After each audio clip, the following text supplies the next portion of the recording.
with that dude Pascal. We be going wild, Haitian in the building, so original. Got the haters catching feelings. Get your hands up to the ceiling and keep them held high, cause St. Louis isn't ready. Forget about it, goodbye. Hold up, we just saying hi. Find somebody, rise up. Weekdays, catch us live, somebody. Let's go. Good morning, good afternoon, good evening, everybody. Welcome to the Pascal Show. Hope you guys all doing well out there. Hope this show finds you in great spirits because another day above the dirt is always a blessing. Let's not forget that. Yes, we are here. Happy Friday. Doesn't feel like a Friday, but it is a Friday. What is popping? What is good, everybody? Hopefully everybody's doing well. Again, hopefully this show finds you in great mother-loving spirits because you should be having a smile on your face. You know what I mean? You're still alive. You still got air in your lungs. The heart is still beating in your chest. You know what I'm saying? There's a lot of things to be happy about. And then, of course, the other thing is, too, it is Friday. So we get to, if you get the opportunity to get away from stress, get away from the day-to-day grind, that's awesome, too. Okay? So this is not going to be a super long show. I'm going to explain why in just a little bit. Some really cool things are happening. For me. Yes. For moi. Yeah. For moi, which I'm very excited about, and I'll explain that to you guys in just a little bit. But before we get into everything, before we go into this conversation, like I said, we aren't going to be covering the Tupac trial today. We may reconvene on Monday. We will see, okay?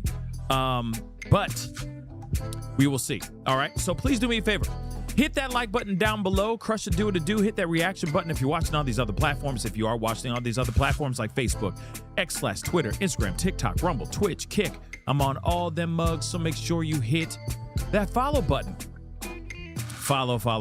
Make sure you subscribe right here on my YouTube channel. Subscribe to this channel right here. Go to my second channel, The Pascal Show Clips. Subscribe over there as well. That'd be greatly appreciated. Hit that notification bell on all those channels so you know whenever I go live, whenever I upload, because honestly, it is random and whenever we get time to get into this mug, okay? Or breaking news. So make sure that notification bell is set to all. Hit that join button down below. Become a member. Check out my Patreon. And, of course, check out PascalMerch.com. PascalMerch.com. We got some really great stuff over there. Go check it out. PascalMerch.com. PascalMerch.com. PascalMerch.com. Go check it out. All right. Anyway, we got to get into this. Yes, today is not a day that we are going to be doing the Tupac Shakur trial because I got things going on today and I can't sit and do a full watch party thing. And I feel guilty. Like the other day, we did a whole watch party, and for the majority of the day, I was not there because I had other things. I had the interview with Chingy. I had all this other stuff that I was doing. And it's just hard to be Superman and Clark Kent in the same place at the same damn time. It's impossible. So a lot of these trials, especially when they're big, epic trials, I'm going to try my best to showcase them and watch them with you. But there are some times when life is happening outside of these doors, outside of this room here. You know what I mean? Where I'm doing everything I can to balance everything. And some days I could sit and watch an 8-hour trial uninterrupted. Some days I can't. Today happens to be one of those days. So that's why I'm trying to say, like, hey, can't do today, but we are going to talk about some other things that are going on in the world that we need to talk about, especially with these two cases with Karmelo Anthony and, of course, Nolan Wells. There's some stuff that's going on, and we got to talk about it because, like I said, today is a very, very busy one and big day for me. And I'm going to tell you why it's a big day for me. Actually, it's kind of cool. YouTube is actually honoring me as a creator champion. Yeah. So there's a big event that's going on, and I'm going to be honored for my work on YouTube. I know it's weird. There's so many other people that deserve this other than me. But YouTube is giving me a shout out, and they're showcasing me. And yeah, I'm very excited about it. What's really cool about this is that I'm doing an IRL with this as well. So you guys will be able to watch You guys will be able to watch as they say, my name, and I don't know if I'm getting a plaque or a medallion or a pendant or a medal or any. I don't know what I don't even know if I'm getting anything. I might be just going to the event and they're just being like, he's the guy. He an OG. Show him love. That might be it. You know what I mean? Or I might get some sort of plaque, which would be cool too. Either way, I'm just honored to be acknowledged and showcased and acknowledged for my hard work. The work that I put into YouTube and to all these other all of these other social media accounts and all that. So that is what is going on. Yeah, I don't know. They might, you know what I mean? There might be like a $25 gift certificate to like Andy's custard or something like that. You know what I mean? So, like I said, that's one of the main reasons why I am not covering the Tupac trial today. All right. Like I said, there's a lot of things that are going on outside of this room that I have to do. You see what I'm saying? And then there's a lot of other cases that are going on. There's a lot of stuff going on with the Karmelo Anthony case. There's a lot of stuff going on with the Nolan Wells case. And there's other cases that we need to talk about that we haven't had an opportunity to really talk about. Okay. A lot of time has been covering this trial. So, like I said, I don't know if we're going to be going back to the thing on Monday or not. Just I'll let you guys know if we do. And if we do, it may be a thing where I'm in and out. Unfortunately, it's just called life. It's called life, everybody. You know what I'm saying? It's just called life. So, and there's a lot of things coming up, like some really, really dope stuff that's coming up that I have to put some focus and energy towards that is taking me away from actually sitting and watching the whole doggone trial completely uninterrupted. You see what I'm saying? And like I said, it all makes sense in the future. But for right now, there's a lot of things set in motion that I'm trying to lock in. You know what I mean? Trying to lock down. You feel me? So that we can make some things happen. Okay? So, just so you know, some cool things are going on tonight. I'm going to be honored. I'm already honored. It is really exciting. We get to talk and be around some other content creators. There's going to be a bunch of YouTube content creators all in one space, all at the same time.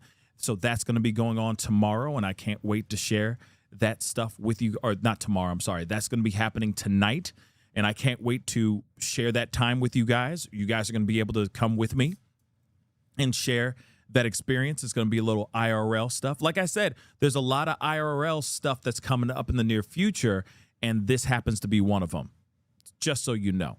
So a lot of stuff going on, all right? And it should be really, really cool, And you never know. Hey, man, yeah, like I might be getting a brand new YouTube bag with some mugs and free pencils. Absolutely, JLK. You know what I'm saying? You never know. I might even get a YouTube T-shirt. You never know. Maybe that's my prize. Maybe that's my award. Just a YouTube T-shirt, which is fine. I could wear it to sleep or wear it on one of my runs. You know what I'm saying? With pride. Wear it while I'm cutting my grass. You see what I'm saying? So, cool. Bet. You know what I mean? We always need an extra T-shirt. You never know. So again, like I said, I'm very excited about that, and we'll see what happens with that. So that is all going to be going down at around 7 p.m. Eastern Standard Time, 6 p.m. Central Standard Time, just so you know. Okay, that's when the event is supposed to be going down. Yeah, just get ready for some fun stuff, and get ready to meet some other content creators, There's going to be a lot of them. So we're going to have a good time. Something a little different. Something that has nothing to do with murder and death and, crime, But we will be doing that. And like I said, really looking forward to the event. Okay? But we have got to get into some things, guys. All right? Karmelo Anthony and his team are in trial right now. Okay, they're having a hearing trying to get a retrial. They're trying to run this mother lover back, y'all. Now, I don't know if you guys saw my video. It seems like things are getting, some of y'all aren't seeing my videos and everything. But I did a video last night, right after the trial, right after the Tupac trial, to give you guys an update on the Karmelo Anthony retrial hearing. And there's some very interesting and shocking stuff that they just did put out. And I'm going to tell you, I'm floored about this information. Okay? Because I feel like this is information that everyone should have seen. Jury and all. I think this is incredibly important information that we all should have seen. Yeah, I said it, dagnabbit. We all should have seen it. I don't give a damn if you are like Karmelo Anthony deserves to be locked up for the rest of his days and justice is well served, or if you say, no, free Karmelo, it was self-defense, he shouldn't have been getting 35 years in prison, 17 and a half with good time, right? Good, whatever. Good time served, or whatever the hell it's called, right? Good behavior, right? I understand this case has polarized the entire country. Everybody in their fifis about this, so much that people are trying to go after each other, death threats, etc. It's insane, okay? We all have better things to do than to be fighting over what happens to this young man and what doesn't happen to this young man. But because of the color of his skin and the color of the victim's skin, Austin Metcalf, everybody has an opinion. Right? Everybody's got an opinion. But here's the thing. Here's what's going on. During the retrial hearing yesterday, new information came out that is absolutely shocking. I'm just going to be real. Absolutely shocking. Like I said, this is information that they should have given to the jury. This should have been presented in court, in my personal opinion. Doesn't matter what side of the fence you were on. This is crucial information. So they're saying that Karmelo Anthony had some crazy texts of bloodlust, etc. And then also Austin Metcalf is a racist. Yeah, guys, it's pretty insane, the information that we're seeing right now. And I'm going to tell you this. I get it. Some of y'all are going to be like, nah, we don't need to know that information. Nah, because you just want to know Karmelo Anthony as how you've painted him in your own mind, and those who are painting whatever they want to paint Austin Metcalf as in their own mind, that's all they want. Right? That's all they want. He was a good guy, great leader, best friend, so on and so forth. Right? Karmelo Anthony, just a for those who think he's done no wrong, oh, he's just a good boy. A good boy. And he didn't mean to do what he did to that young man. Right? I'm saying this for a reason, okay? Because when you hear the information in this article, and of course there's some other things that we're going to be talking about here, you're going to hear that it's the antithesis of what the opposing sides are painting these two young men as. Two completely different attitudes we're now hearing. We're hearing bloodlust from Karmelo Anthony, and we're hearing racism about Austin Metcalf. And actually, he was a mother-loving bully, baby. That's what they're saying, too. Information about how he was just a straight-up bully. It's bad. Spray painting racist words on walls. And I got to use code words for this, but unalive all black people, the N-word, so on and so forth. A history of him, putting his paws on people, putting his paws on his own mama. But out here, everybody's been painting him as this really good kid. Here's the thing. To err is to be human. I just want to say that really quick. I'm in no way, shape, or form trying to speak ill on Austin Metcalf's name. This is just showing us that he's human. This shows us that he had flaws too. And that maybe what happened under that tent is more than what we know. Same thing with Karmelo Anthony. We got to talk about both sides, guys.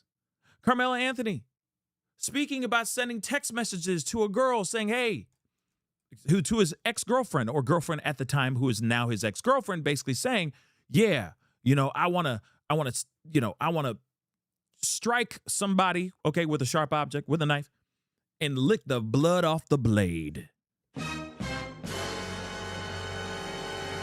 Him going off and stalking this ex-girlfriend, so on and so forth, okay? And of course, there's people out here that have been like, oh yeah, he was a good boy and he was a hell of an athlete and he was so on and so forth. But now we're hearing information about something different. Crazy, right? All of this got sealed. All of this got pushed out of the court, out of the previous trial, due to a gentleman's agreement. You realize that this information, F a gentleman's agreement. I'm just going to be real. Sorry, not sorry. Okay?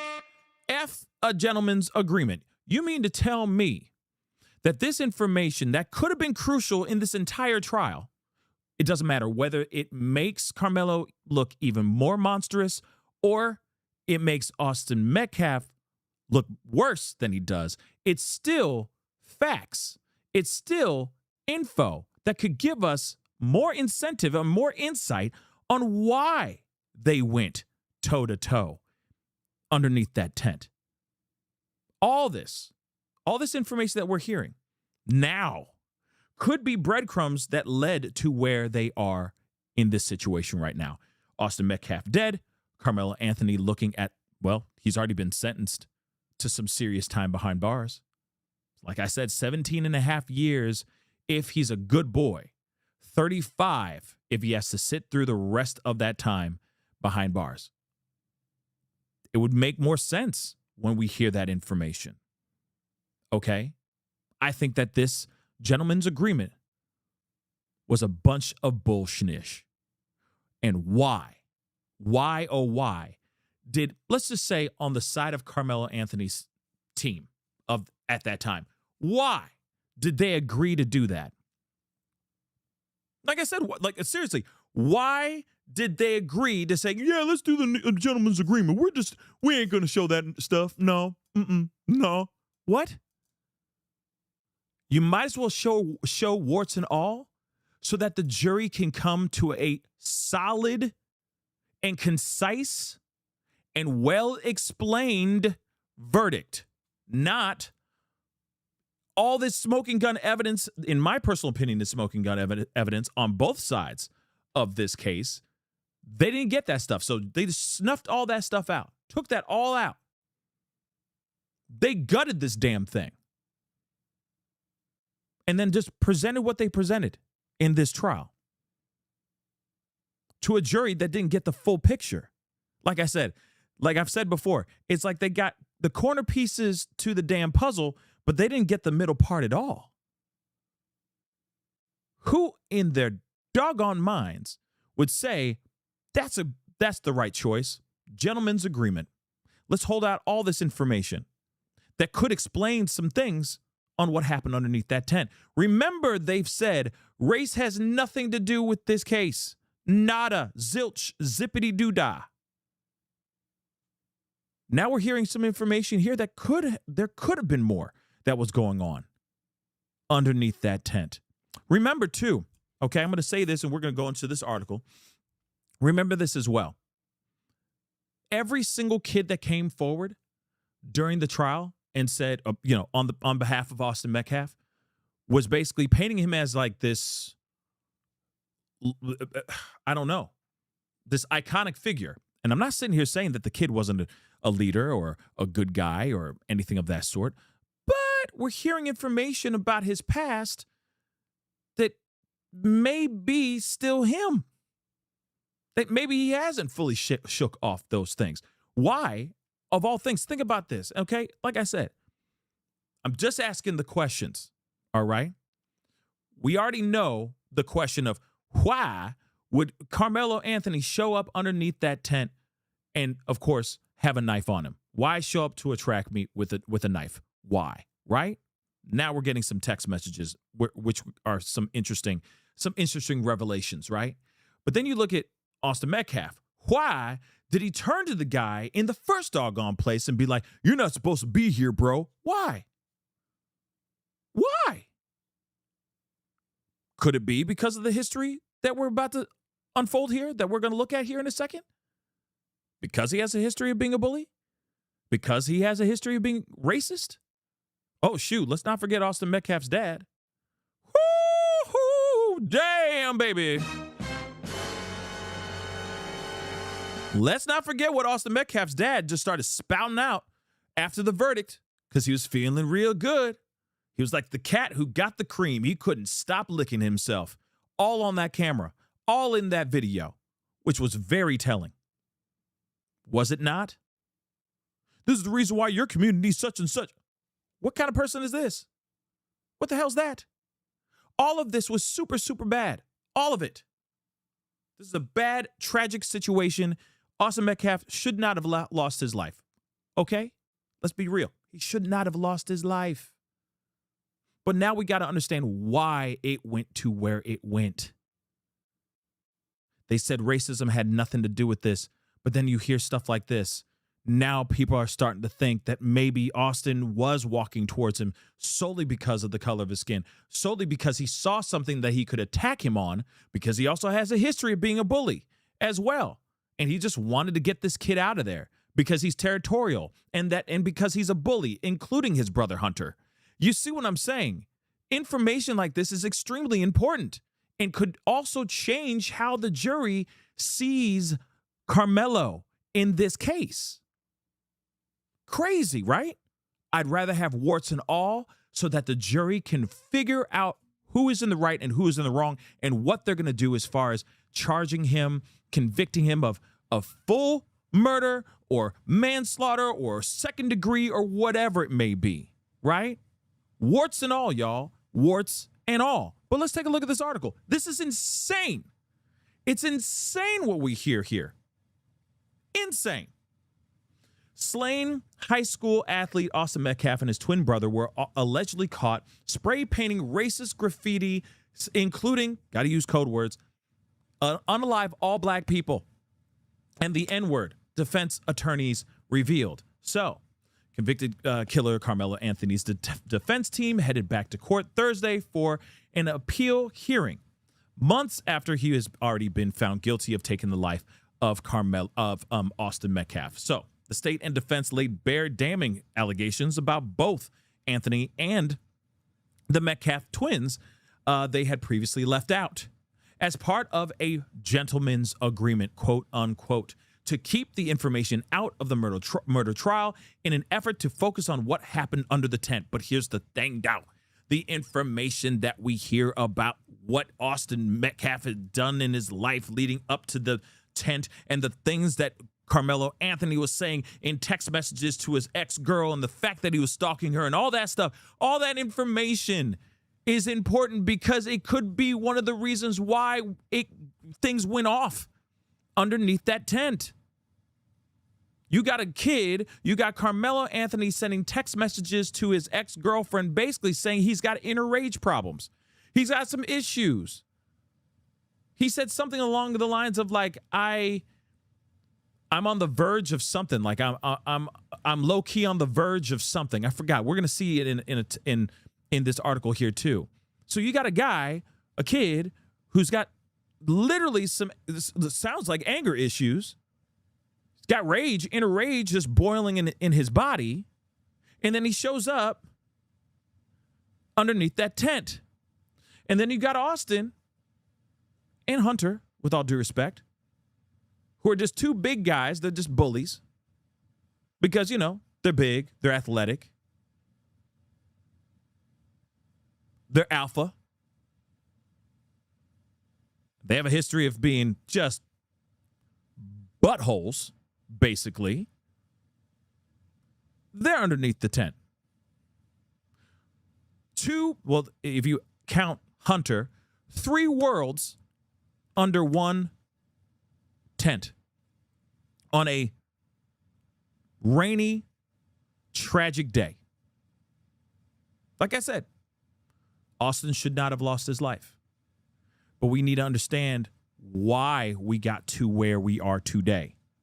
And this gentleman's agreement is absolute bullshnish. All right? It's absolute trash because it gives us more insight. This is a lot of insight that they just threw out the window. It's insane. Insane. So, but they said, oh, we wanted to focus on the what happened underneath the tent. This is exactly what happened under the tent. This explains their This explains their psychology. This explains where they were mentally before they even met underneath that mother-loving tent. This is absolutely incredibly important information, but they threw it out. That is the dumbest thing I've ever heard. But you also got to blame Carmelo Anthony's team as well. His lawyer could have said, hell no, we're going to keep it all out there. Let the chips fall where they may. We don't give a damn. Put it all out there, warts and all, baby, so everyone knows the truth. But no, they didn't do that. They said, sure, gentleman's agreement. Bullshnish. Moving on. So his former defense attorney, Mike Howard, who represented Carmelo Anthony in the June trial, took the stand and testified that he had criminal information on both Austin and Hunter Metcalf. So a document presented in court showed that the defense had photographs of graffiti allegedly created by the twins and another boy, featuring phrases including the triple K. We all know the triple K, okay? Unalive all black people, all right? HH, Heil, the funny mustache man, I'll just say it like that, and the N-word. Great stuff to be putting on in graffiti. Fun stuff. You know what I mean? I don't know about you, but whenever I go and graffiti something, I just feel like writing out the N-word with the hard R. That's a joke. I don't do that. Okay? Just so you know. Okay? Moving on. Oh, definitely. Heil funny mustache man. That's also a really great one to put on in graffiti. Timeless phrase. Really brings the world together. Moving on, though, police also had body cam footage from their response to the incident in which Austin can allegedly be heard admitting to the officer, we did some stuff. We did some vandalism. Yeah, so he's admitting, yeah, we spray sprayed in some things. You know, we did some stupid stuff. Whatever. Both twins were ultimately received 12 months of probation for the incident, according to Howard, who also revealed that Austin had previously faced charges for assault causing bodily injury. So he said Austin was arrested in May of 2018 while he was still in elementary school. So he was detained while still being in elementary school, y'all, okay, after allegedly shoving a girl to the ground and injuring her shoulder badly enough to require hospitalization. Why did he do that? Now, we don't need to hear about Hunter, but Hunter got into a fight as well, a verbal fight, okay, and he was suspended, okay? So that's another thing. We're going to move on. Moving on. In December of 2024, Austin allegedly told a church group that he was consumed by anger, lust, and addiction. I don't know what addiction to what. And that they had taken control of his life, the defense attorney said on the stand. Information that would have been nice to hear. Anger, lust, and addiction. But moving on. He also pointed to a March 2022 incident in which Austin allegedly mocked a black student for eating a banana and filmed another student as he appeared to shove the boy's head into his crotch. So just, a troublemaker. A troublemaker. Another video from 2023 allegedly shows Austin cheering as a friend chased and tackled a black student, with Austin heard saying, "Get over here, you black Jew." The newly surfaced details about Metcalf boys, or the Metcalf boys, past include several allegations involving both siblings, including claim that Hunter was suspended from school 7 years in a row. What in the fuck? 7 years in a row. Like, listen, this is all very, very, very importante information. Do you understand? Do you understand? This is all very important information. We're not even finished yet. And this is just on the Metcalfs. We haven't gotten even into Karmelo yet. These were two very messed up boys. I'm talking about Karmelo and Austin. They both messed up. We haven't got into Karmelo yet. We're still on Austin. And we're going to get to Karmelo. Trust. But look.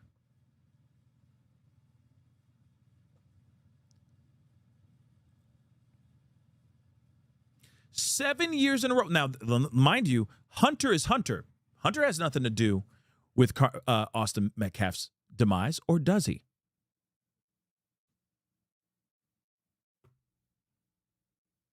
Remember, we heard multiple different testimonies. Hunter was down by the track. Hunter was up by Karmelo. Hunter was right behind. You know, there's so many different stories of where the placement of Hunter was.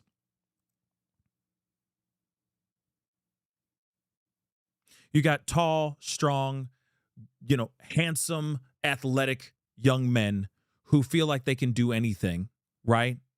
They got ego. You got Karmelo, young, handsome, athletic as well. Probably thinks he can do anything he wants as well.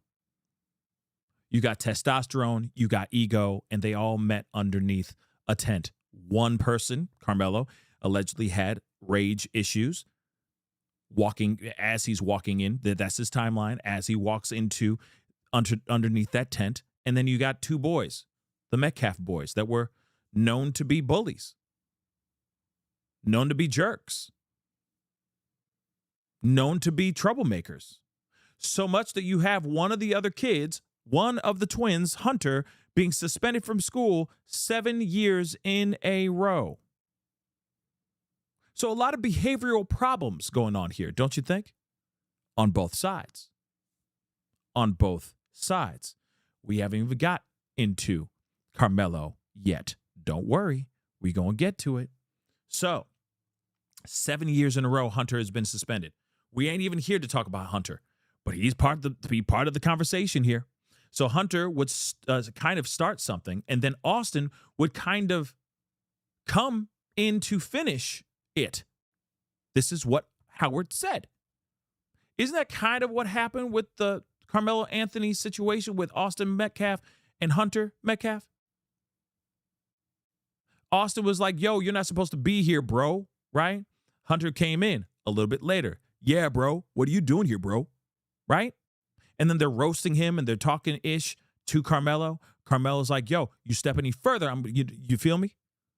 You're going to find out. Touch me and find out. Whatever, right? As he's reaching into his bag. We're about to hear something else that they left out as well, which is crazy because they said these kids never knew each other at all.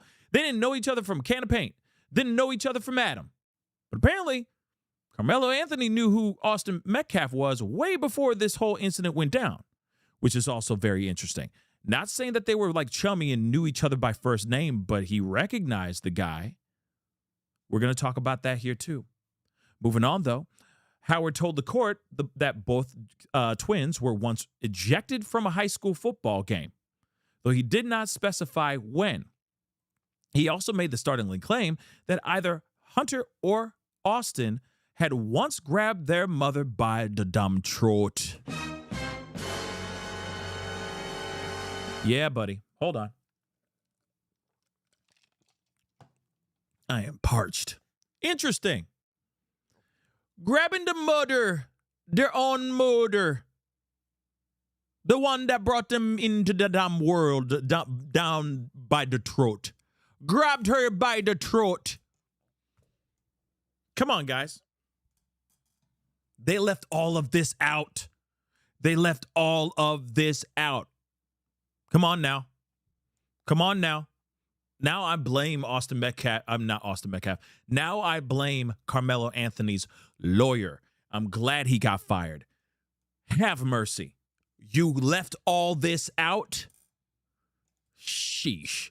Grabbed her by the dumb throat. But okay, moving on.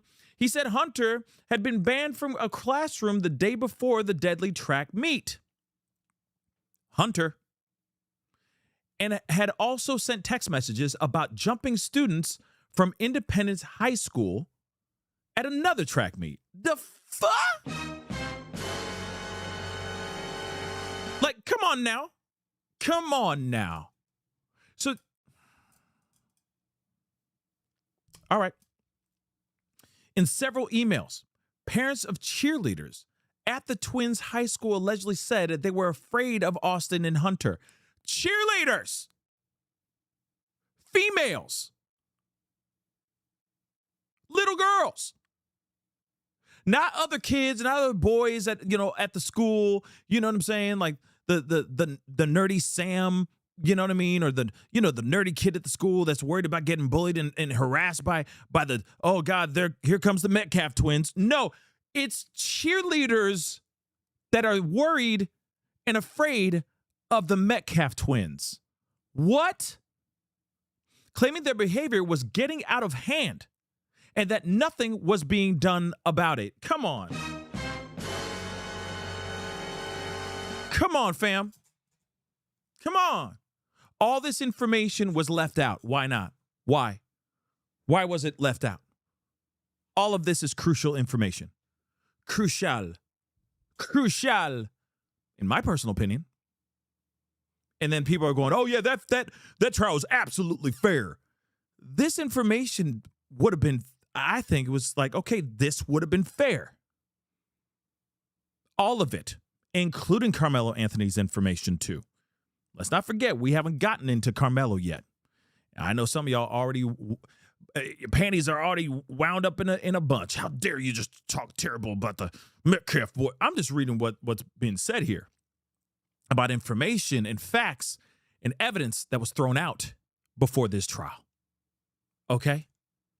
Several emails, parents of cheerleaders that were sending emails to the school about the Metcalf twins saying they are getting out of hand and their behavior is scaring them. That is a big deal. Moving on, though. Moving on. At one point, Howard said, Carmelo Anthony, this is the part that's very interesting. He said he witnessed one of the twins getting into a fight with other kids at a basketball game, leading the teen to believe that the Metcalf brothers were prone to fighting. This right here is extremely important too. Okay, guys? You realize how important this information is right here? This could also explain why he was so quick to grabbing the knife. Oh, but here's the thing, though. We don't know. We will never know. Why? Because they opted out in having Carmelo take the stand. Yeah. Perfect opportunity for him to go up there on the stand under oath and say, yeah, I saw one of the Metcalf boys before getting into a fight, getting real aggressive with a bunch of kids at a basketball game. So nah, as soon as they walked up, I knew they were about that business. And I was worried. So I grabbed the knife. We don't hear that now, do we?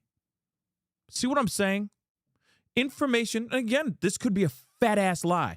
Carmelo could be lying out his ass about this information. But hey, I'd rather him be on stand saying this, committing perjury if he's willing to, if he's going to risk it all. But that's information that's kind of important. And then that would make a little bit more sense on the idea of self-defense. That maybe he really thought, shoot, I saw how aggressive they were at that basketball game. And it was, nah, I'm good. And it's two of them now? Nah, I'm good. I'm good. Touch me and find out. That could be literally what happened. That could literally be what happened. Or it could be straight up rage. Just inner rage. Which we are going to get into in just a second about Carmelo. The shocking claims came just one day after Carmelo Anthony scored a court victory, which we already know. His defense claims several issues denied him a fair trial, including pressure to waive his right to testify. I'd like to know what that actually means. Like what entails that, okay? Including pressure to waive his right to testify. Who pressured him to not testify? Who would make them, who did that? And how can they do that, right? And how is that even admissible in court, right? But they say pressure to waive his right to testify. Improper jury instructions, and restrictions on public access to the courtroom.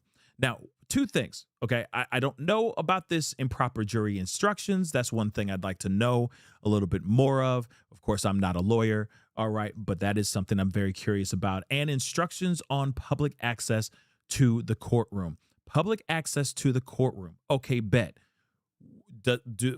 What exactly does that mean as well, right? Remember, it was very hard for anyone to get into that courtroom. I also think that it's trash that there were no cameras in that courtroom at all. There should have been cameras in that courtroom so that we all saw it all. So that the arguments out here on whether or not there's corruption or whether or not this was a fair and even trial or not, we would have been able to see it with our own two eyes. So if there is going to be a retrial, hopefully they bring cameras in this time. And if that happens, hopefully we'll be able to see what happens inside there, right? A secret gentleman's agreement between both sides initially barred Karmelo's character witnesses from discussing certain details about him and his family, keeping potentially damaging information about both teenagers out of the court. So in other words, his team, his lawyer, mucked it up. That's basically it. During opening statements, the state prosecutor pointed to disturbing text messages that he said exposed Karmelo Anthony's obsession with violence, including a habit of starting fights. So there's that too. Skadoosh. You got a kid who's got rage issues as well. So you got twins that are just, they're rage mongering kids, twins, okay? And then you got another rage mongering teen as well, all meeting under the same mother-loving tent, and then all hell breaks loose. Like I said, all this information would have been helpful. They also said the prosecution said this in court. There is a text message where he fantasizes about sticking someone, okay, and licking the blood off the blade, huh? What's up with that? Why would you be sending text messages to anybody about that kind of thing? Unless you got rage. Just hours before the actual tragedy, Karmelo's ex-girlfriend reportedly told an assistant principal that he was stalking her. Have mercy. Of course, I would love to see all the evidence on all of this, by the way, but ex-girlfriend went to assistant principal and said, "This man is creeping me out. He is stalking me." Okay. One of the messages recovered from Anthony's phone that day showed him sending her a photo of a knife with the ominous message, "I'm low-key on the mother-loving verge." Kind of important information, don't you think? To present in trial? Sure, it could murky up the water.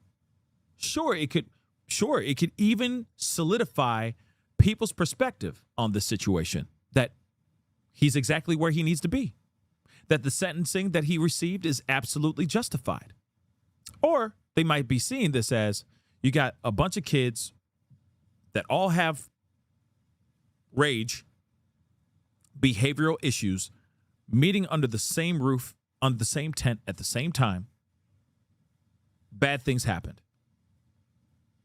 You could also look at the situation of, if he truly did see one of the Metcalf twins fighting a bunch of kids at a basketball game, Carmelo Anthony could have been very concerned for his own safety when he saw them again underneath that tent weeks or months after that fight that he saw, that he witnessed.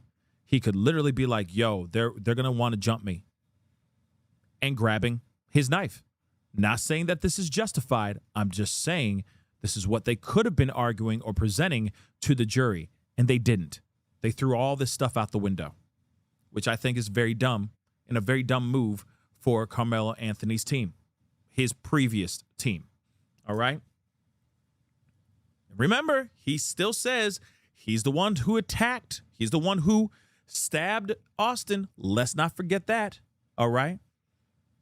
Let's not forget that. He stabbed Austin. That is a fact. He admits it. He says, I did it. I'm not alleged. I did it, just so you know.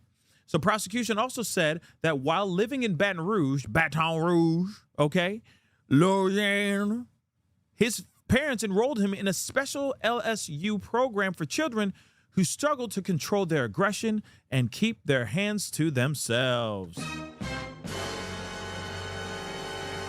Kind of important information, in my personal opinion. See?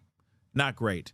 Details about Metcalf's past also came to light Thursday during opening statements, including the graffiti they have written years earlier that the prosecution described as containing vile, racist stuff. So prosecution said the Frisco Police Department obtained the contents of Metcalf's phone and had access to his school records and fights and bad words. He posed the central question to the court. Why would Anthony bring a knife to a track meet? That's a damn good question. That's what I'd like to know as well. Prosecution then went on to explain why he had proposed the gentleman's agreement, to Anthony's attorneys in the first place. He says it's gonna pour fuel on the fire, okay? He told the court. He said that despite having information about Anthony's private text messages and remarks, he feared revealing it could further inflame tensions surrounding the case and potentially putting someone's life at risk. I mean, it's already done. People's lives are already at risk for even covering this doggone thing. You got YouTubers that are getting threats, y'all. I mean, it's insane because they're just in there at that time reporting what happened inside the courtroom. It's insane. So them being like, we're just really concerned about everybody's life being put at risk. Nah, their lives are already put at risk, baby. It was already done. Like I said, rip the Band-Aid off and show everything. Damn. Everybody, no matter where you are on the spectrum, whatever you believe, you're going to look at this case and feel this case proves it. Moving on. Lots of photos. I guess that was his boo thing at the time. Moving on. He further detailed the wave of hatred surrounding the June trial, admitting that officials in the county were largely unprepared for a case that had exploded into the national spotlight. All the threats are going to go to the level no one has ever seen it. Quite frankly, to a level none of us in Collin County were prepared to deal with. Prosecution said Metcalf's mother and others were doxxed and overwhelmed with threats online, including one frightening incident in which a shooting nearly occurred at her home. That's pretty crazy as well. They just also accused social media influencers of monetizing misinformation, saying attorneys on both sides were concerned about their safety as well as the safety of more than 30 minor witnesses. I mean, I get the concern. I do. But I feel like no matter what, whether they put out whether they had the gentleman's agreement or not, I think all hell would have broken loose no matter what. They could have tried to, reconnect this whole situation, right? They could have done all that. But in actuality, let's be real. It was going to happen anyway, whether there's a gentleman's agreement or not. Just saying. But let me just pull this up. Like, you could keep on making up all these excuses. Oh, we were concerned about people that there's a kid that's dead. And you got another kid who's fighting for his life. So just let it all be out there and let the jury come up with their own decisions instead of this bull. Hold on. So I just think that's a very poor, very, very poor excuse, in my personal opinion.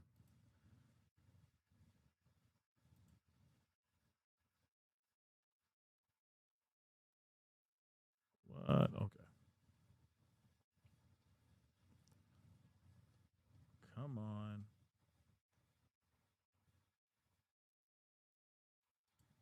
Gloves came off in a Collin County courthouse today. Defense attorneys went first, and they shared a disturbing history of violent behavior by Austin Metcalf. And it appears tomorrow is going to be no different. Our J.D. Miles tonight has a 75-page document that's going to be presented tomorrow, taking a deep look into Karmelo Anthony's past. It remains to be seen how his supporters will react tomorrow, but it was clear that they were pleased with what they heard in court today.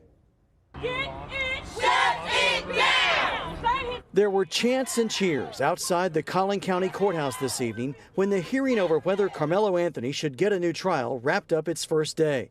A day when evidence was presented showing Austin Metcalf's disturbing record of fights, bullying, and racist behavior. Karmelo Anthony was dressed in a suit and tie for this morning's hearing, which began with the defense arguing that efforts by the trial judge and prosecutors to combat threats and deal with disruptions actually prevented Anthony from getting an open and fair trial. But bombshell testimony came this afternoon from Anthony's trial attorney, Mike Howard, about Austin Metcalf's background report that was never presented to the jury. CBS News Texas has also learned new details about Austin Metcalf's background. Metcalf and his brother Hunter were once caught spray painting graffiti, including KKK Kill All Blacks and Heil Hitler, along with the N-word, and were sentenced to 12 months of juvenile probation. Records reveal they reportedly told authorities, "We did some dumb stuff. We did some vandalism." There are several documented instances of Austin using racial slurs in school, and in 2023, Austin was accused of bullying a black student in class. In 2018, while still in elementary school, Austin and his brother were accused of bullying and assaulting a female, which led to his arrest. During an argument in 2024 with another female student, Austin allegedly knocked her to the ground and punched her in the stomach. He was also kicked out of a football game and texted someone later, "I was about to beat the expletive out of those kids." Not the greatest. Not the greatest, guys. Not the greatest info. You see what I'm saying? You see what I'm saying? Hold on, I got a super chat here really quick. Black Lake, thanks so much for the love. I appreciate it. I think Karmelo was looking for trouble / a fight and knew exactly who he'd be able to get it from, allegedly. You know, here's the thing. That's what's going to be. That is exactly what the argument's going to be, right? Or what the argument was before. And then, of course, look at where Karmelo Anthony is now, right? That it was like he was trying to find something. He effed around and he found out, right? He was looking for something, and he definitely found it. And now he's paying for it. You see what I'm saying? So I could see that argument for sure. I could see a lot of people arguing that point.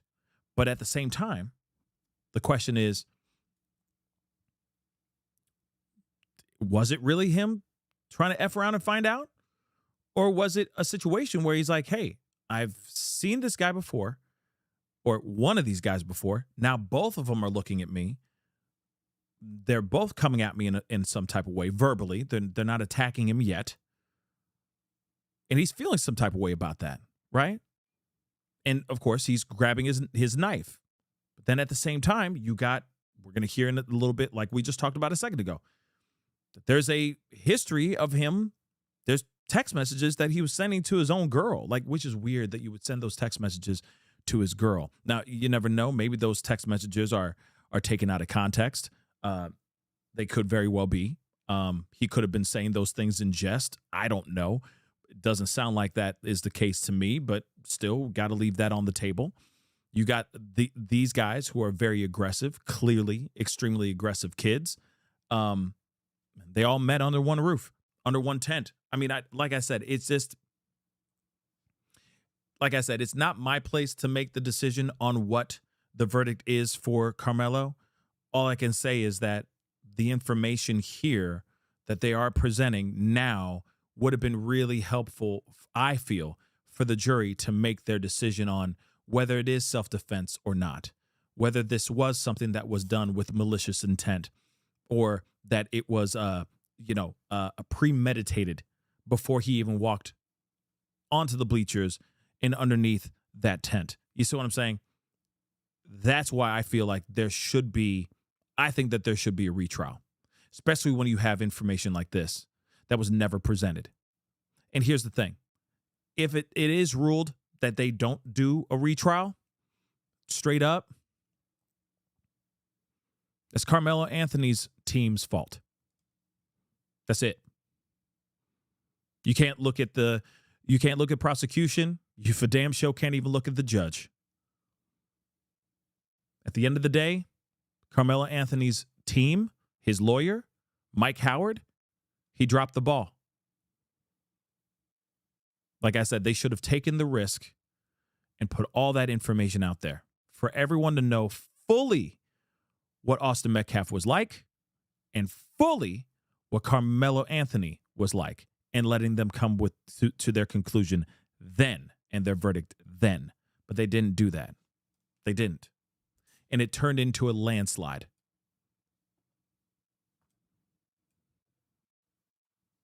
Let's be real.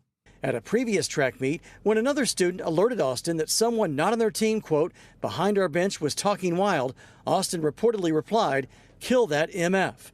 During the 2023-2024 school year, he received in-school suspension twice. School disciplinary records from April 2022 to May 2024 reveal that Austin reportedly called a teacher the B word and used profanity. He told a school official that he couldn't control it and wasn't aware that it was coming out of his mouth. What? Does he have Tourette's? Huh? In 2024, on at least 5 occasions, Austin saw a counselor regarding his anger and rage during a football game. In 2021, he got banned from attending basketball games for a season after yelling profanity at a player. Metcalf also got suspended after he and another student were talking about bringing a gun to school the following day. Wow. And that's just on Austin, y'all. This is an absolute, I'm just going to say, y'all, this is an absolute mess. This is a mess. Do you realize how messy this is? And he was talking about bringing a pew-pew to school the very next day. The hell? People were fearful of this kid, of the twins. And we haven't even gotten into Karmelo yet. Hamburger. You got all these emotionally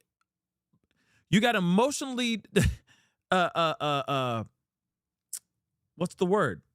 You got a bunch of kids with behavioral issues under the same roof, under the same tent.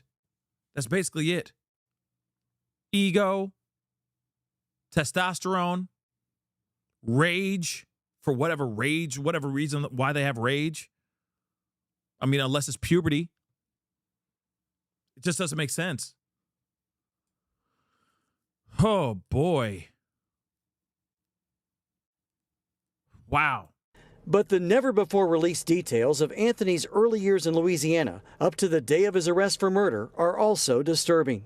On the day that Carmelo Anthony would fatally stab Austin Metcalf, prosecutors say he sent this text message at 1 a.m., which said, quote, "I'm low-key on the verge," and then emphasized it. Later in the morning, on April 2nd, 2025, and hours before Anthony would kill Metcalf with a knife at a high school track meet, prosecutors say Anthony's girlfriend reported to a Centennial High School staff member that Anthony was engaging in stalking behavior, to include but not limited to driving by her home and refusing to allow her to end their relationship. Also, in the 75-page filing, prosecutors say Anthony had previously been accused of stealing his girlfriend's phone, and in October 2024 wrote a to-do list for his girlfriend about how to deal with, quote, weirdos, which included the line, "Say some slick, like my boyfriend, kill people." There are also text messages where he admits on at least 2 occasions to punching girls in the face. What? Hold on. I got to roll that back. I'm sorry. I'm really sorry.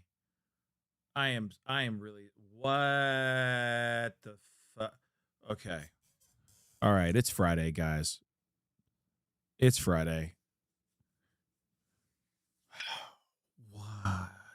Relationship. Also, in the 75-page filing, prosecutors say Anthony had previously been accused of stealing his girlfriend's phone, and in October 2024 wrote a to-do list for his girlfriend about how to deal with, quote, weirdos, which included the line, "Say some slick, like my boyfriend, kill people." There are also text messages where he admits on at least 2 occasions to punching girls in the face.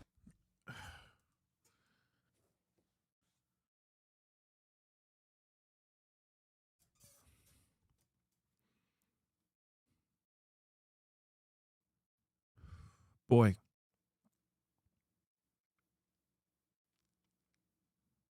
And I said the name Vicky, and she tried to start hitting me, and I was running till she pulled my hair, and she started hitting me, so I punched her in her face.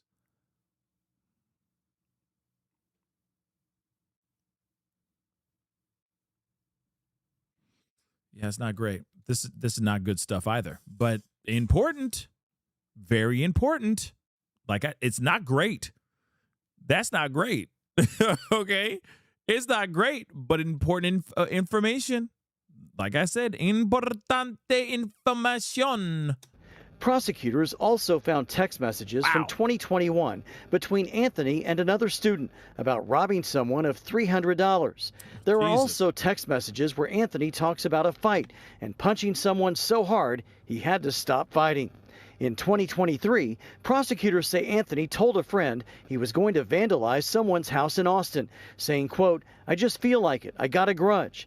In 2021, Anthony told a friend he had been suspended from school for 3 days for fighting, saying, quote, "They said next time I do some, I get recommended for expulsion." In a text conversation, it's so hard to hear this guy do the, you know what I mean? Read the text message. You know what I mean? They said next time I do some, I get recommended for expulsion. But wow. They said next time I do some, I get recommended for expulsion. In a text conversation with a friend in 2023, prosecutors have messages from Anthony where he wrote, "I'm a shoot the school up tomorrow with my blick," but later sends messages saying, "I would never actually do that." In a 2024 text thread, prosecutors say Anthony admitted to carrying a firearm, telling a friend before a party that he would have the gun in my pocket. There are other message threads where Anthony also mentions carrying a gun. Yikes. After numerous suspensions for fighting while attending school in Louisiana, there are messages between Anthony and his girlfriend after he moved to Frisco. In one message thread, she suggests he should sit for a while, and he replied, "Yeah, and punch people, maybe run sometimes. I have to. It's like a priority for me. I like punching people. When I get mad, I see red. When I get mad, I black out. When I get mad, I can't control myself." Prosecutors also produced messages where Anthony admits to getting high and drinking alcohol and even talking about selling drugs to get guns. Are we done yet? No, I don't think we're done yet with Karmelo. Oh, good God. See, like I said, it's a mess. All of it is a big fat ass mess. Oh, yo, yo, yo, yo, yo, yo, yo, yo, yo, yo. And you also got to remember, I mean, there's some things that he's saying that he actually did, right? But then there's other things that he's saying that he's just saying. Sure, he's saying things. He's saying these things in text messages, and it could be, like I said, I'm not trying to find excuses for this kid, but all I'm saying is that he could be just saying those things just to be saying it. But at the same time, you also do have Austin Metcalf dead. So, this is crazy. But he could be saying stuff just to be saying it. But like I said, Austin Metcalf is also dead. So, crazy. Because kids say all kinds of crazy stuff. You know that. Kids talk. Doesn't mean that they're doing it, but they say it, and they could use that as evidence to show like he has rage issues, so on and so forth, right? Remember, he went to an LSU, program for kids with behavioral issues, right? And having issues for not keeping his hands to himself. You see what I'm saying? All that is important information, guys, but they left all that out. In 2024, prosecutors say Anthony even attempted to assault a teacher, saying, Yikes. I put my hands and face and everything. Also in 2024, messages obtained by prosecutors suggest Anthony tried to bring a weapon into the State Fair of Texas, asking a friend if the State Fair got metal detectors. When he was told yes, his friend responded, "You got the poker?" "Yeah, I might have to toss it," replied Anthony. Prosecutors say Anthony admitted to stealing a watch and earbuds in separate burglaries in Collin County, and also to bringing a weapon onto a Frisco school campus, saying this about his girlfriend. "She went in my bag to get my computer, and I said no, and she still went in it and grabbed it, and my gun and my knife and some other stuff fell out." There are numerous unreleased photos and videos of Anthony holding firearms and making threats, and authorities found a note on Anthony's phone with a long list of disturbing racial tropes and slurs about blacks, whites, and Hispanics.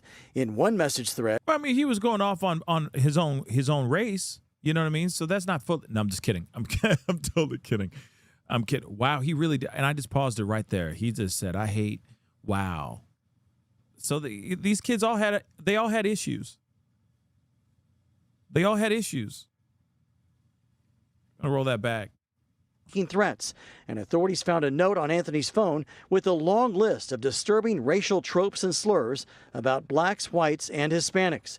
In one message thread, prosecutors say Anthony wrote, "I hate gay people." Prosecutors say Anthony repeatedly threatened to... I don't get it. Why does he hate happy people? You know? What's wrong with being happy? Moving on. Murder his girlfriend in text messages, some of them saying, "How many bullets you want coming out of your chest?" and "I'm going to get you," expletive. He also threatened her with a knife in one message and told her in another, "When I stab somebody, I'm going to lick their blood off the blade." Prosecutors and defense attorneys were able to develop these character reports from a combination of school records, police reports, and cell phone extractions. The hearing is expected to end sometime tomorrow. It will resume at 9 a.m. We know that the first defense witness will be the other trial defense attorney, Toby Shook. Oh, okay. Wow. Yeah.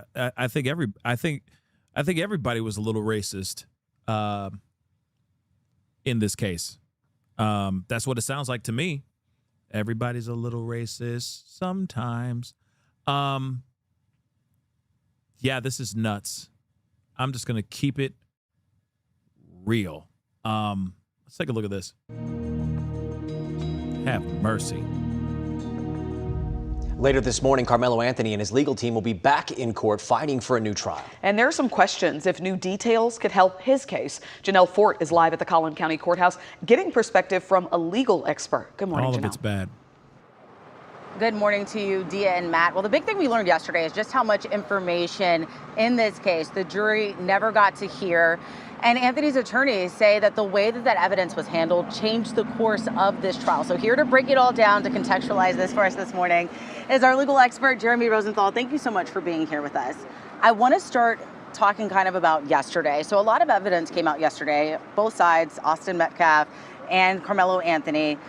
Is the issue here that the jury didn't hear that evidence, or is it the way that agreement was handled?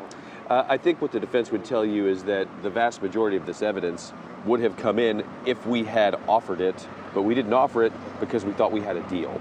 And that's one of the downsides of a handshake deal is I say this, you say that, and then we just kind of figure out after a while that we just never really agreed to anything, or the deal was not the deal that we thought it was, or that was something messy. And so what I think the defense is arguing is that probably there were some things that they think the jury should have heard that the judge kept out. But really the bigger issue is that we didn't present evidence, we didn't present witnesses, we didn't pursue certain lines of cross-examination because we thought we had a deal. And then legally, what needs to be proven for Anthony to get this new trial? And is that realistic in your professional opinion? It is a highly subjective standard, and it's almost sort of like a mini appeal. And they have to show that there's a certain degree of unfairness, not that you just didn't get your way in court. In America, you have a right to your day in court. You don't have your right to your day in court until you win. That said, it's always hard to get a new trial. And really, more than anything, one thing that you have to understand is that appeals courts don't have witness stands. And so when this case goes up and up and up on appeal, and it will, when this case goes up and up and up on appeal, regardless of who wins, they have to take whatever's said in the courtroom. So if nobody ever talks about this deal or the agreement or who said what or what did or what happened, then there's really nothing for that. So a lot of what they're doing is cramming all of this into what's called the record. Well, thank you so much for. Yeah. So interesting that, you have information that they held and they decided not to give to the jury in that trial. Again, this was a handshake and an agreement made by the defense and prosecution. And instead of them actually showing everything, we got what we got during that trial. Now, I don't know if the judge is going to look at that and go, well, wait a second. You guys made an agreement. You guys made a gentleman's agreement. So therefore, that's the bed you made. So you might as well lie in it. So that's on you, boo-boo. There's no reason for you to be upset about that because that was the choice that you made. You guys made ground rules for the actual game. You made new rules for the game. You guys abided by it, and your team lost. Sorry, but there's no way we can run it back. It's the one deal, and that's it, right? Very interesting. Let me get the super chat here really quick. The Real Rebel, thank you so much for the love. I appreciate it. All that being said from both sides, what the fudge is up with Karmelo's lawyer? Yeah. Did Karmelo Anthony's family not have enough money for a competent lawyer?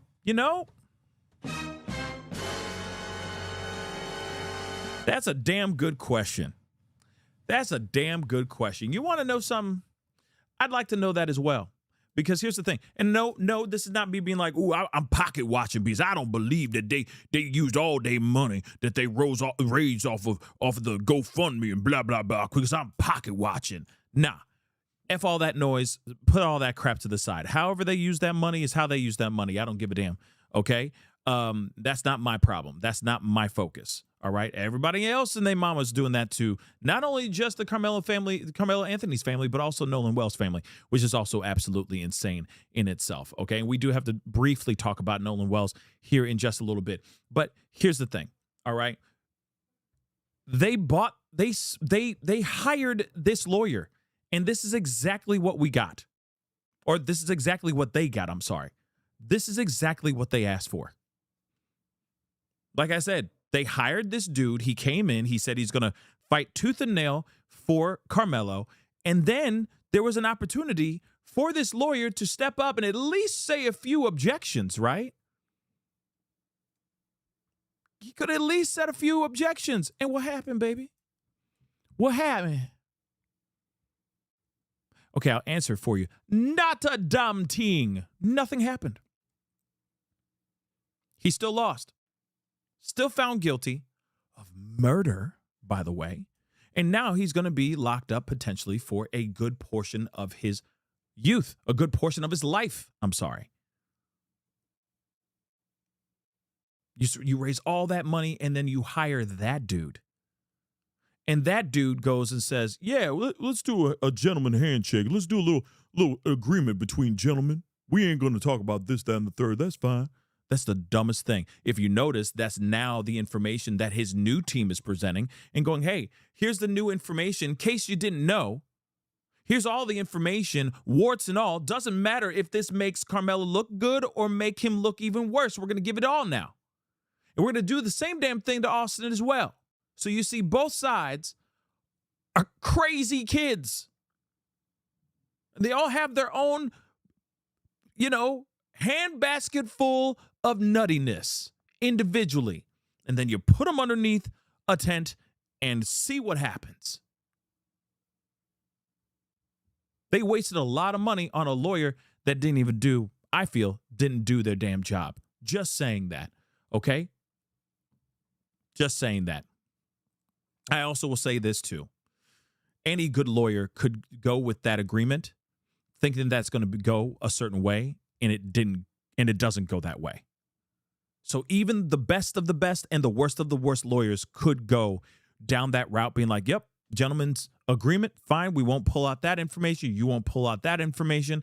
But then you realize, damn, well, I can't talk about that. I can't talk about this. I can't present this anymore. I can't present that anymore. So how do I pose a proper argument anymore?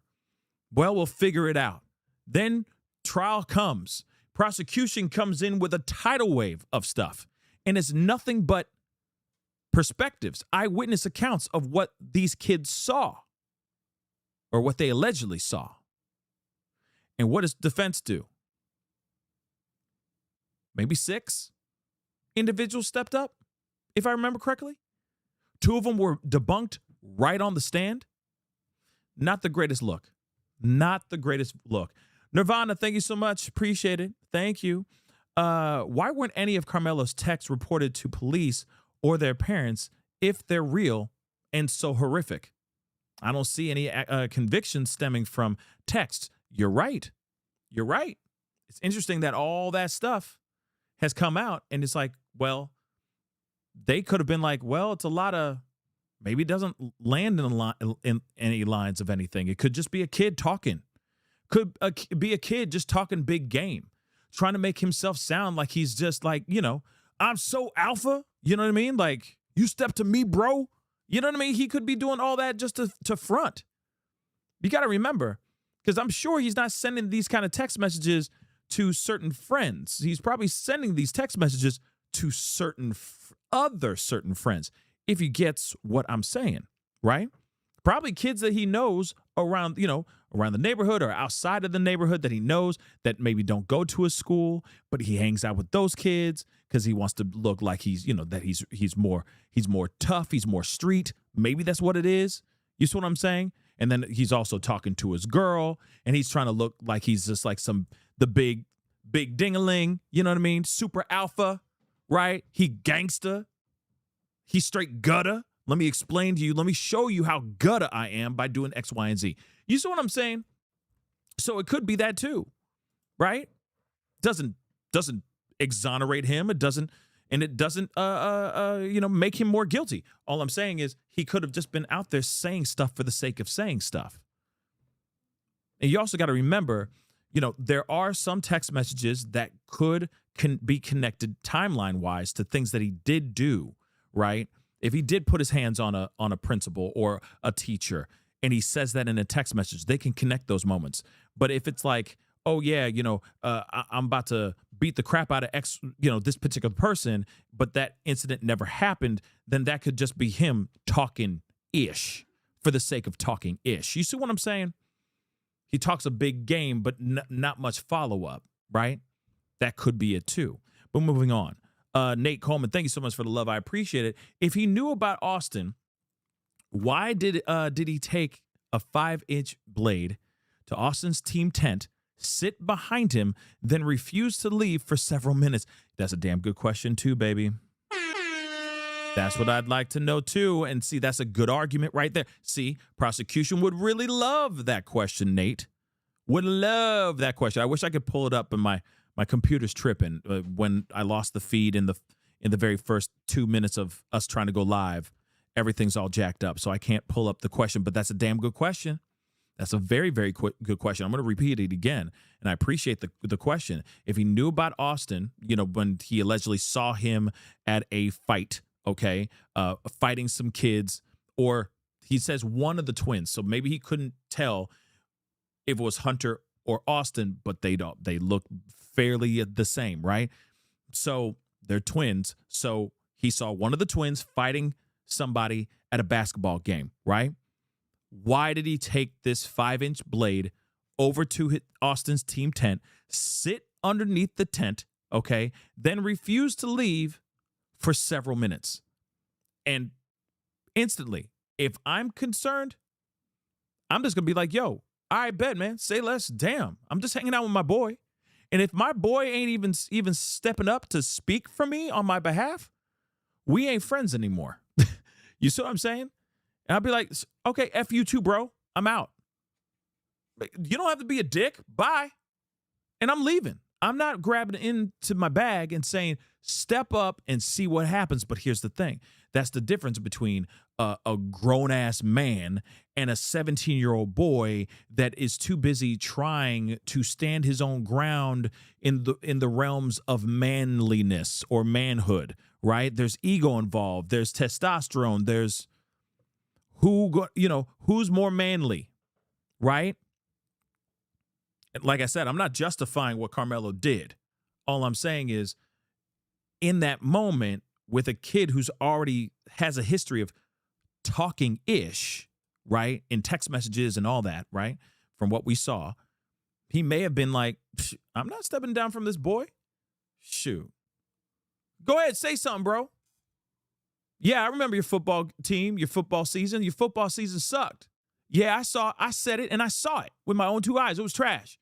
Y'all sucked last season. Oh, yeah? Okay. Well, I guess I will see you on the field then. Looks like you guys are not doing so well in this track meet either. So what's up? He could have just been doing that the entire time.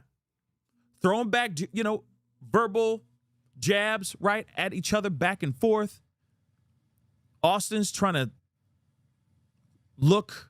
hold his ground in front of his whole entire team. Maybe Karmelo's zinging him back. You know what I'm saying? And it's kind of like, I'm not stepping down. You can keep talking, though. Go ahead, Austin. What you say? Yeah, I'm not moving, man. I'm just sitting here. It's my boy right here. I ain't moving. Oh, now you're going to film? Bro, you're going to film this? All right, fine. Yeah, World Star, shut up. Anyway, you see what I'm saying? And it could have been that. And then they start to advance. And then he grabs his knife. I don't know.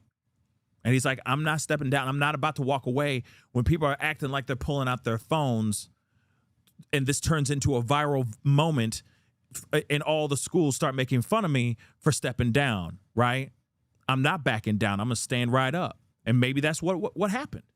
Maybe that's his reasoning in his head, right? And then you add, rage, ego, all that stuff. He thinks the best choice is to grab his knife, which is the dumbest choice, just so you know. Dumbest choice. Instead of hurting him with words, he decides to pull out the knife or hold on to the knife, right? So again, like I said, it's just an interesting situation, right? Where is it? I think there was another super chat. Yes, there is. Thank you so much. I appreciate it. Mary, thank you so much. If Zimmerman got off, so should Karmelo. By the way, bullies suck. Bullies do suck. You never know. When it comes to Karmelo walking, I don't know if he's going to walk. I'm going to keep it a bean. I don't know if he's going to walk. But that's if he gets a retrial. That's if. That's a very, very flimsy if. You know what I'm saying? That's an if. But here's the thing. Austin Metcalf's father apparently did an interview with Cuomo. We got to check this out. Let's take a look. Agreed and joined to come on to discuss. Thank you for taking the time and the opportunity. Thank you, Chris. Glad to be here with you tonight. So, you know everything I know and more. What do you make of the developments that we saw today? Hold on. Before he even starts, please don't say anything racist. Please. It's interesting because when he's on here, he acts one way, and then he does a live with like some right-wing content creator, and then he's just talking out the side of his neck. So I'm hoping hopefully he stays clean. Let's see what happens. I mean, it's another procedural trial hearing, just like yesterday for the judge. Today is for, talk about the retrial, if they're going to grant that or not. Yeah, information did come out. I'll be honest, as a father, I was disappointed, very disappointed. and seeing those things. But at the end of the day, it's really about the facts of the case, because I have to relive this all over again. And no matter what the outcome of this is, my son's never coming home. Now, that's a hard fact, but I do have to ask this question. When he says he was really disappointed, is he disappointed with the fact that his son has a record of doing these things and he just doesn't remember about that record? You see what I'm saying? Because is he disappointed about that? What exactly is he disappointed about? Because if he's the father, which he clearly is, he would know about what Austin has done in his past, right? That what he got in trouble for and all that. Here's the other thing too. This is a family of divorce, right? And so Austin Metcalf's dad and Austin Metcalf's mother are not together, right? Maybe that rage is coming from the fact of divorce. That could be it too. This is also the same guy who was going off on, baby daddies, and it's sorry. Like in the very beginning, when this whole trial happened, or when this whole case happened and was unfolding, a lot of people were like, wow, Austin Metcalf's dad, wow, what a trooper, what a real guy, what a real genuine guy who's sitting here going like, this is not about race, this is not about this, that, and the third. But then as soon as this verdict came and was hit on Karmelo so hard, he went live and just went on this racist tirade, just throwing out all types of stereotypes and stuff towards the black community. And I get you being angry and fed up with certain people going after you and your family and all that, but at the same time, you still hold on to your integrity.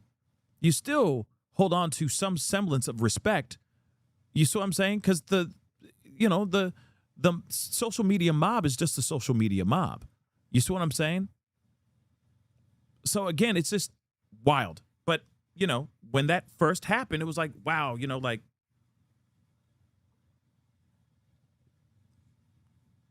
thank God he's not going down that route. But then as soon as the verdict came out, it's like, hey, guys, it's me. Like the mask came off and he was a whole new dude. It's a damn shame, because I thought he was one way and he clearly is something completely different, in my personal opinion. But what is he disappointed about? The fact that his son had a record like that and he didn't know? But you'd think he would know because he's the dad, right? Moving on. So I understand, and I think you've been incredibly strong in how you have stood up and what you've talked about and what you've said. And when you say it was disappointing, are you disappointed in what you heard, or are you disappointed that you heard it at all and that it's part of this situation? Just disappointed as a father. I mean, we all want our children to be, the best they can be, and obviously we all fall short. But, to see that information that I had never actually seen before, but I knew at some of the incidents, we had dealt with it at home. But I'm just saying, I'm just very disappointed in what I saw from my sons, and it still doesn't change the facts of the case, and that's what. And this foundation, because I'll be honest, when I left today, I was very angry when I left court. Well, one of the things I'm teaching with this foundation is impulse control, and de-escalation, and to regulate your emotions. Well, it took me 15 minutes today driving home to get my emotions in check. I can understand how people can make a split-second decision, and it can be the wrong one. And it can put someone in a grave or someone in a cell. And that's why this foundation is why I started it, the Austin Metcalf Foundation. So we don't have situations like this. So people don't feel like I feel today. Because I'm telling you as a parent, you don't ever want to feel this pain. And nor would I wish this upon my worst enemy. Okay, let me pause that really quick. Interesting. See, like I said, After the verdict, it was a different Austin Metcalf dad, right? It was a completely different dad. Now, but here's the thing. He goes on to like a channel or something like that that's, a far right-leaning channel, and he just goes off, right? And he goes off on all the demographics and then this, that, and the third, and diatribe this, diatribe that, blah, blah, blah, right? But then he gets on Cuomo, which is also a national, international, big-time platform. And he's singing a completely different tune. Because for a fact, I guarantee you, if he went on to some other channel that was like, more laid back, more right-leaning, etc., he would be saying something completely different. He'd be reacting in a completely different way. But he also has this foundation that he's wanting to get funding for too. I'm just going to be real. So of course he doesn't want people to think of him as how he was in that video. I thought it was disgusting. I thought it was wrong. I get you can vent. I get you can be angry, but at the same time, there's a time and place for that. You decided right after the verdict to go live and put that type of attitude out there. And everybody and their mama that were on the side of like, damn right, burn in hell, Karmelo. They were listening to that and loving it. That only fueled the fire. That didn't make things anything better. That didn't unite sides. That didn't bridge the gap. It obliterated that bridge. Just in my personal opinion. I get you're frustrated. I get you're mad, but you could have that rant and rave with a cold beer with your friends behind closed doors, but you decided to do that on camera. I just think he was out of pocket for it. That's all. Just saying. And to sit there and watch my son be dragged through the mud again today. Oh, here's the other thing too. You didn't realize that was your son's record? Like, I feel like he's saying he didn't even realize that he was like shook about the information about his own son. And it's like, no, this is the track record of your son. You should know this, or unless you forgot about it, maybe. And so it's all coming back like, oh, damn, I forgot about all that. You see what I'm saying? Like, that's all information, right? So I don't know. That's just me. Let's move on. The same stuff that was said for 14 months. If you want to try to assassinate character, do what you think is right. But at the end of the day, the facts are very simple. He stabbed an unarmed child to death. And that's it. End of story. Okay, fair enough. You're absolutely 110% right. Karmelo did what he did. Austin Metcalf is no longer on this planet. And in fact, doesn't matter if Austin Metcalf had rage issues or not. He should still be on this planet. I agree 100%. I don't care if he spray painted the N-word and, Heil, the funny mustache man, or, unalive all black people. It doesn't matter. If he said all those things, still doesn't matter. It doesn't mean that he shouldn't be on this planet. There's still a chance for this kid to change and be a better kid and be a better person, right? Bad things happened. Bad choices were made, and a bad, tragic moment happened. This kid should still be alive. And Karmelo should not be behind bars right now, but he is, right? Now it's what do we do with it from this point on, which I do appreciate. He's got this foundation. He's trying to do something with that. I'm glad he's doing that, right? Good. What are we going to do moving forward? But at the same time, they are also dragging Karmelo's name in the mud too. And they've been doing that since he did what he did. We're now hearing even more information, the text messages, the stalking, the weapons, the knives, the etc. All that stuff is all getting unearthed. And maybe this information, this gentleman's agreement, was basically them trying to, as best as they can, respect Austin Metcalf and his name, because they didn't want that stuff out there to make Austin Metcalf look like he really is. They didn't want to perceive Austin Metcalf like a bad kid, when in actuality, The track record speaks for itself. I'm sorry, but his record speaks for itself as well. I'm sure he was a great kid, but he also had issues too. That information is important. Shoot, Karmelo, I'm sure was a great kid, but he also has issues as well. Might as well have it all out there, right? These kids aren't angels. They for damn show ain't angels. What happened underneath that tent did not happen because they were both good kids and both angelic children. No, they made bad choices because they had either behavioral issues, rage, etc., didn't know how to handle a situation. And that's why we're here, right? Might as well put it all out there for everyone to know. But let's move on. You can make up whatever color, whatever happened. Whatever happened 4, 5, 6 years ago had nothing to do with what happened that day underneath that tent. Jeff, what do you... Some of the stuff happened as early as 2024, by the way.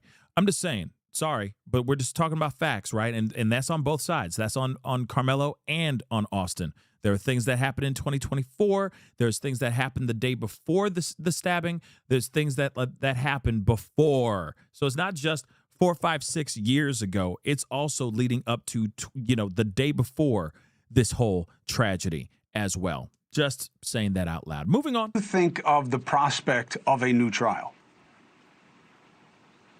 To be honest, it's I'll say the same thing as I said yesterday. It's 50-50. It's either going to be granted or denied.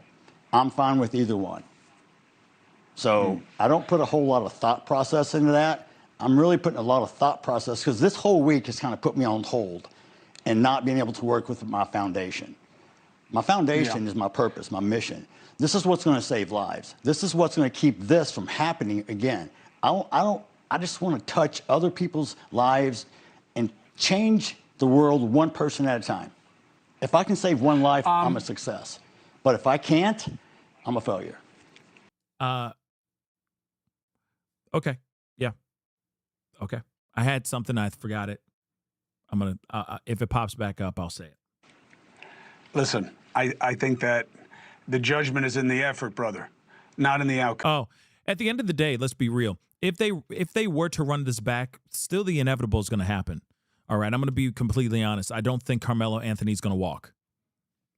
I don't think Karmelo Anthony's going to walk. I really don't. Okay? I don't. I think he'll get a lesser sentence, that's for sure. But there's no way on God's green earth they're going to sit there and say that this was self-defense. I just don't see it. I don't see it. Not with all that.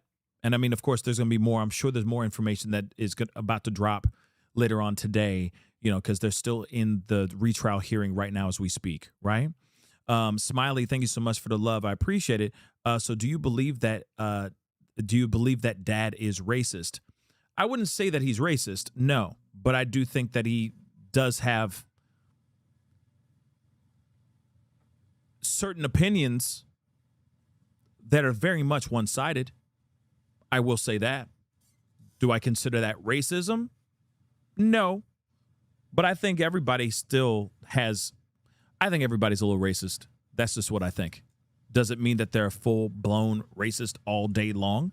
No. No. I think he has black friends. I'm sure he does. But he still has an opinion. And there's a lot of people that have that. Like they have Asian friends. Like a black guy has a whole bunch of Asian friends, but then he has, some opinions about Asians. You know what I'm saying? It's just is what it is. I think that Jeff definitely was feeling some type of way, was feeling kind of attacked online. Finally was like, I can finally talk my talk because the trial is over.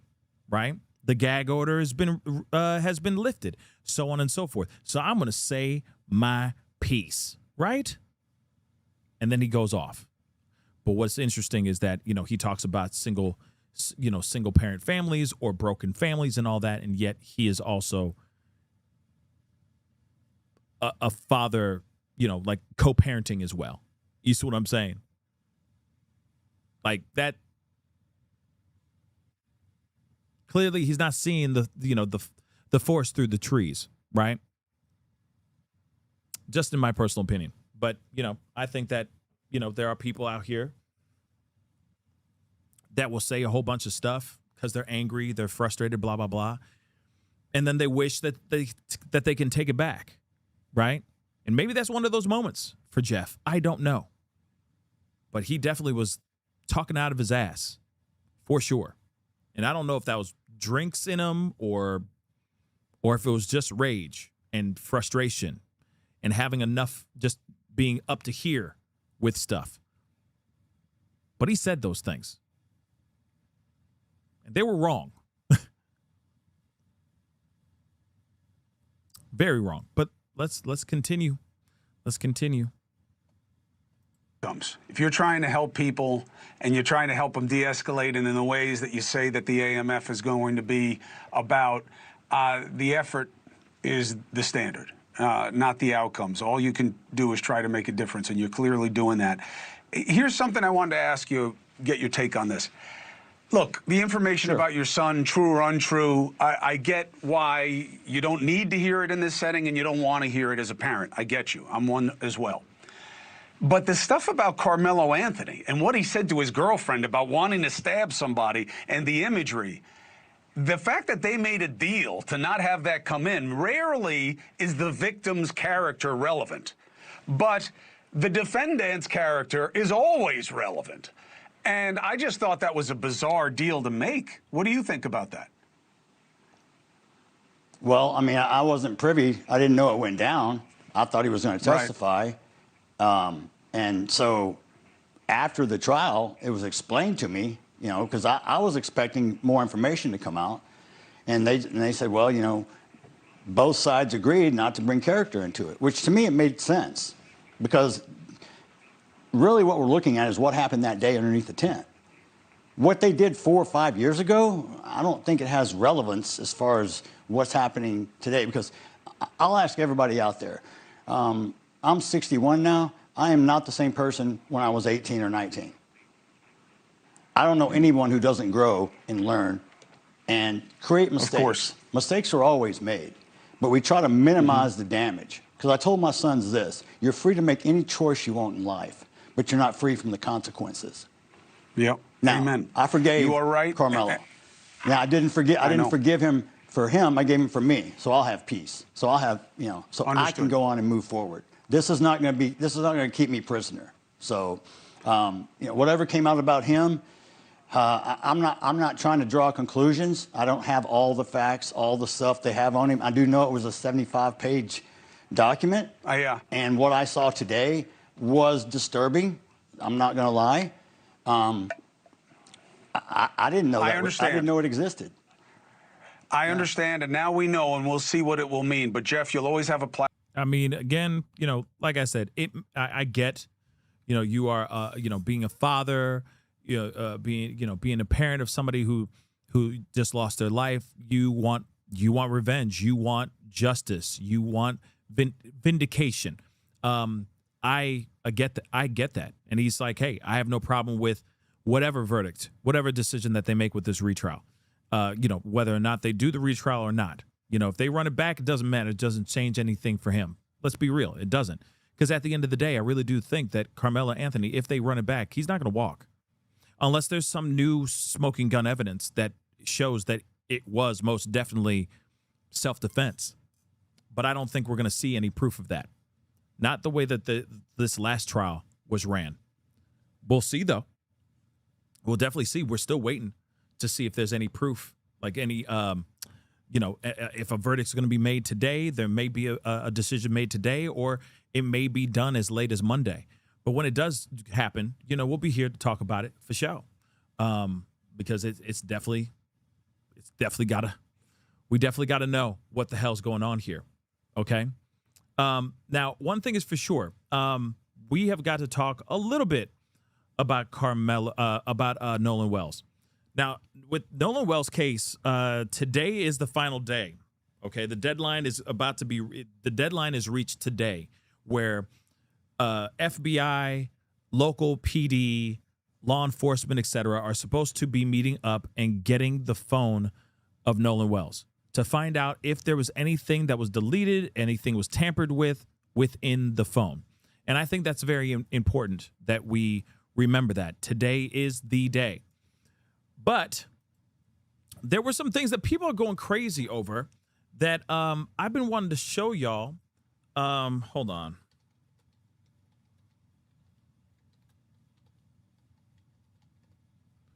There's something I did want to show you guys. And, again, like this is pretty interesting because it's all about these text messages.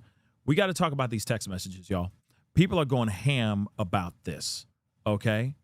I'm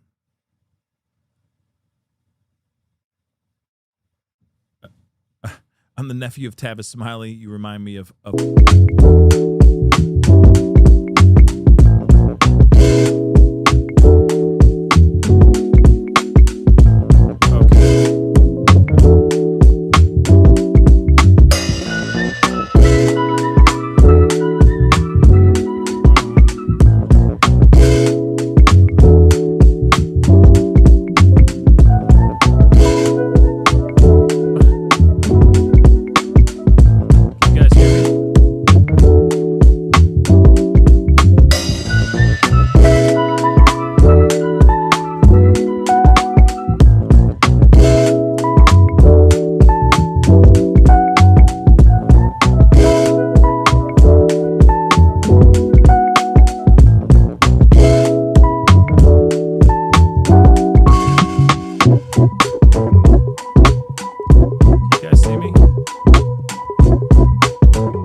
One second, y'all.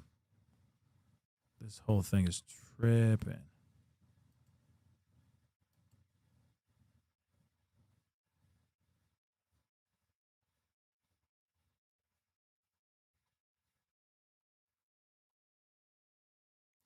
Hold on. I don't even know what happened. This whole thing just. Yeah, I know you guys can only hear me right now. Hold on. Give me a second. This is ridiculous, yo. This is ridiculous.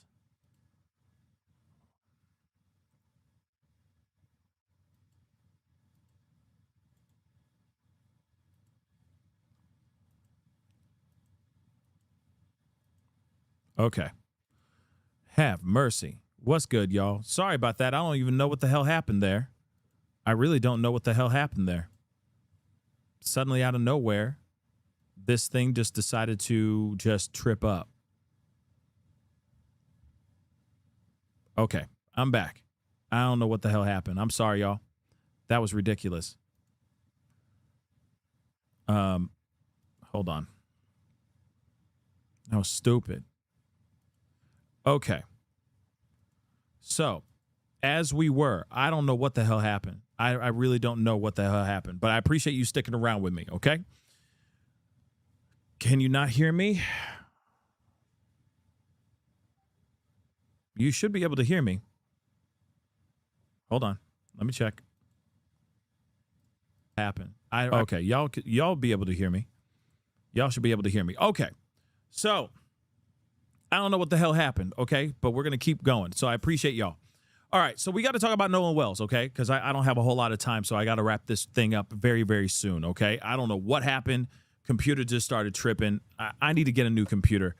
That's next on the very long list of things that I need to get, okay? But this computer has been a beautiful, wonderful computer. It's just been tripping lately, a lot lately, to be honest. I just need a more powerful computer. That's another conversation in itself. Like I said, we need to talk about Nolan Wells' mom's text messages, okay? Let's talk about that real quick. Now, here's the thing. Here's what's interesting about this, okay? Here's what's interesting. I don't know, Smiley. It seemed like as soon as you said Tavis Smiley, the whole computer went crazy, okay? Damn. Anyway, here's the thing. A lot of people have been talking about these text messages that that allegedly Christine Wells was having with Warren in the very beginning of this whole situation. All right. And people are trying to make it seem like Nolan Wells' mama is a liar. Here's the thing. Just because they're sending text messages does not automatically mean that she's a liar. It doesn't mean anything of that sort. But hold on. Before we get into that, let's take a look. Sarah Fields, she's been out here. She been out her, okay? She been out her. This being completely real. She been out her. All right? So she says here, exclusive, all right? Private text messages show Christine Wells was in direct contact with Warren Hudson, and he was giving her information from the very beginning. Now, here's the thing. Sure, she was giving information in the very beginning, but he was giving information in the very beginning, but it doesn't mean that he was giving everything all at that time. So I digress. Let us get into this conversation, shall we? So she says, I've obtained exclusive private messages between Christine Wells and Warren Hudson from the hours and days immediately following Nolan Wells' disappearance. And these messages provide some incredibly important context to what the public has been told since this case exploded across social media. First, I want to address exactly what these messages show. Warren was in contact with Christine and giving her information. She minimized this previously. They also show that Christine was asking Warren questions and that Warren is forthcoming about answering those questions. Okay, fine. Bet. He wasn't avoiding her. He wasn't refusing to answer her.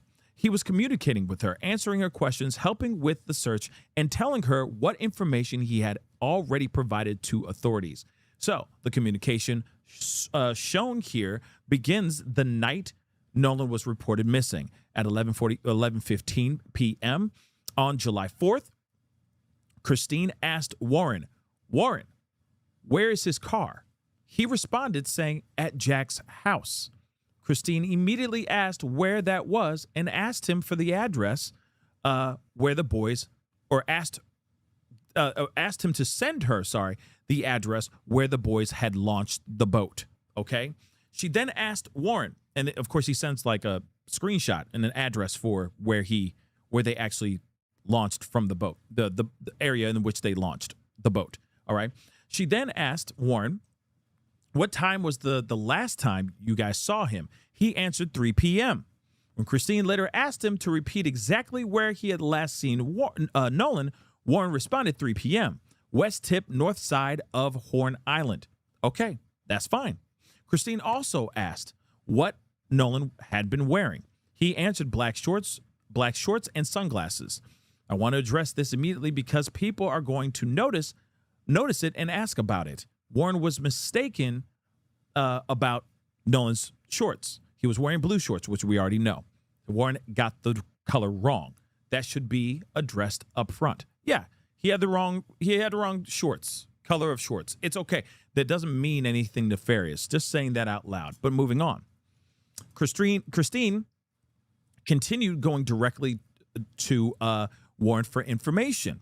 She asked what kind of sunglasses he was wearing. Warren said he was pretty sure they were Ray-Bans. She asked him to contact someone at DMR.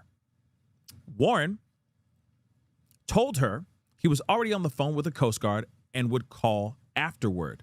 Later, Warren contacted Christine himself and wrote, hey, Mrs. Christine, just wanted to check in. We went out this morning to look, and I've been on and off the phone with Jackson County Sheriff's Office today.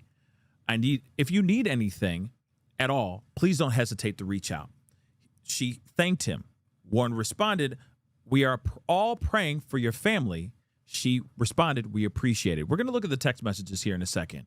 Warren is telling Nolan's mother that they went back out to search for him. They went back out to search for him. That's what he says in the text message. Okay. He's telling her that he has been communicating with the Jackson County Sheriff's Office. He is offering help to help her with anything she needs. And Christine is communicating directly back with him. Later that evening, Christine asked Warren what make and model of boat they had been on. Warren responded, Nolan went out on a 22 Triton offshore. I was on a 24 tide line on the way out.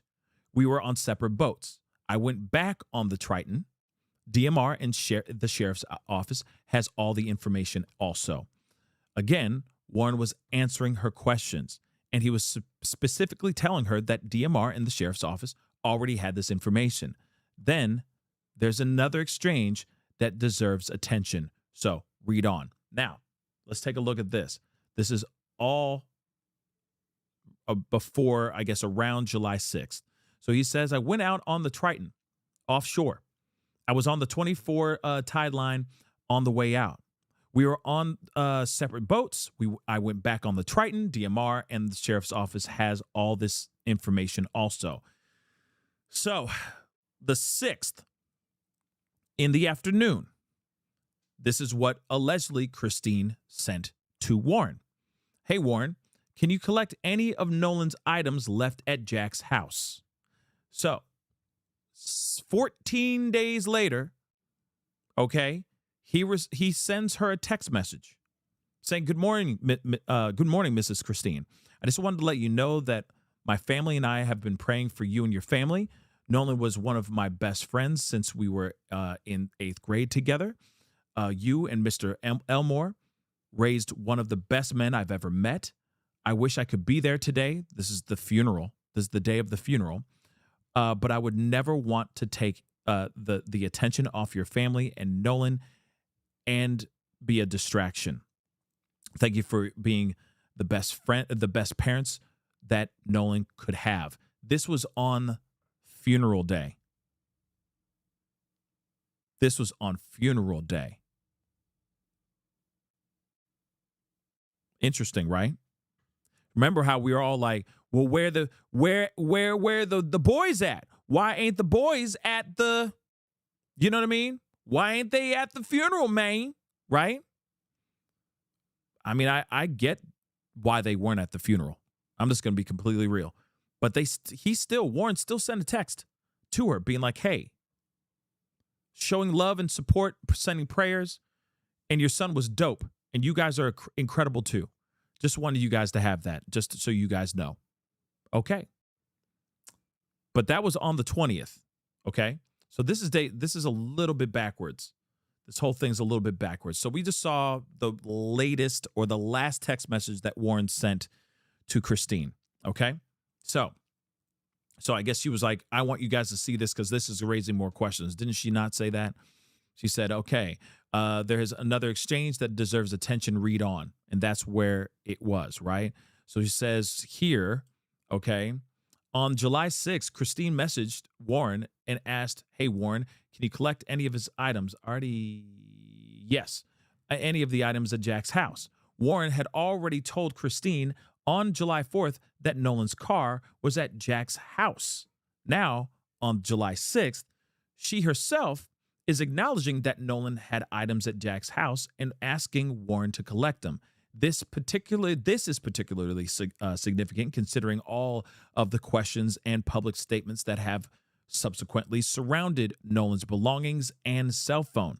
At minimum, these messages established that Christine knew Nolan's car was at Jack's house and knew Nolan had personal belongings there.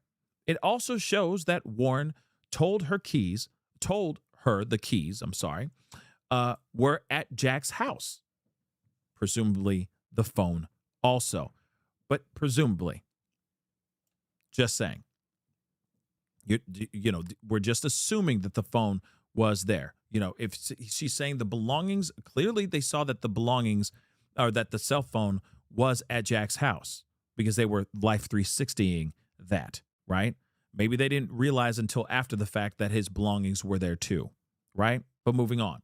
Then, of course, we already saw about the text message that Warren sent, okay, to Christine on the day of the funeral, all right?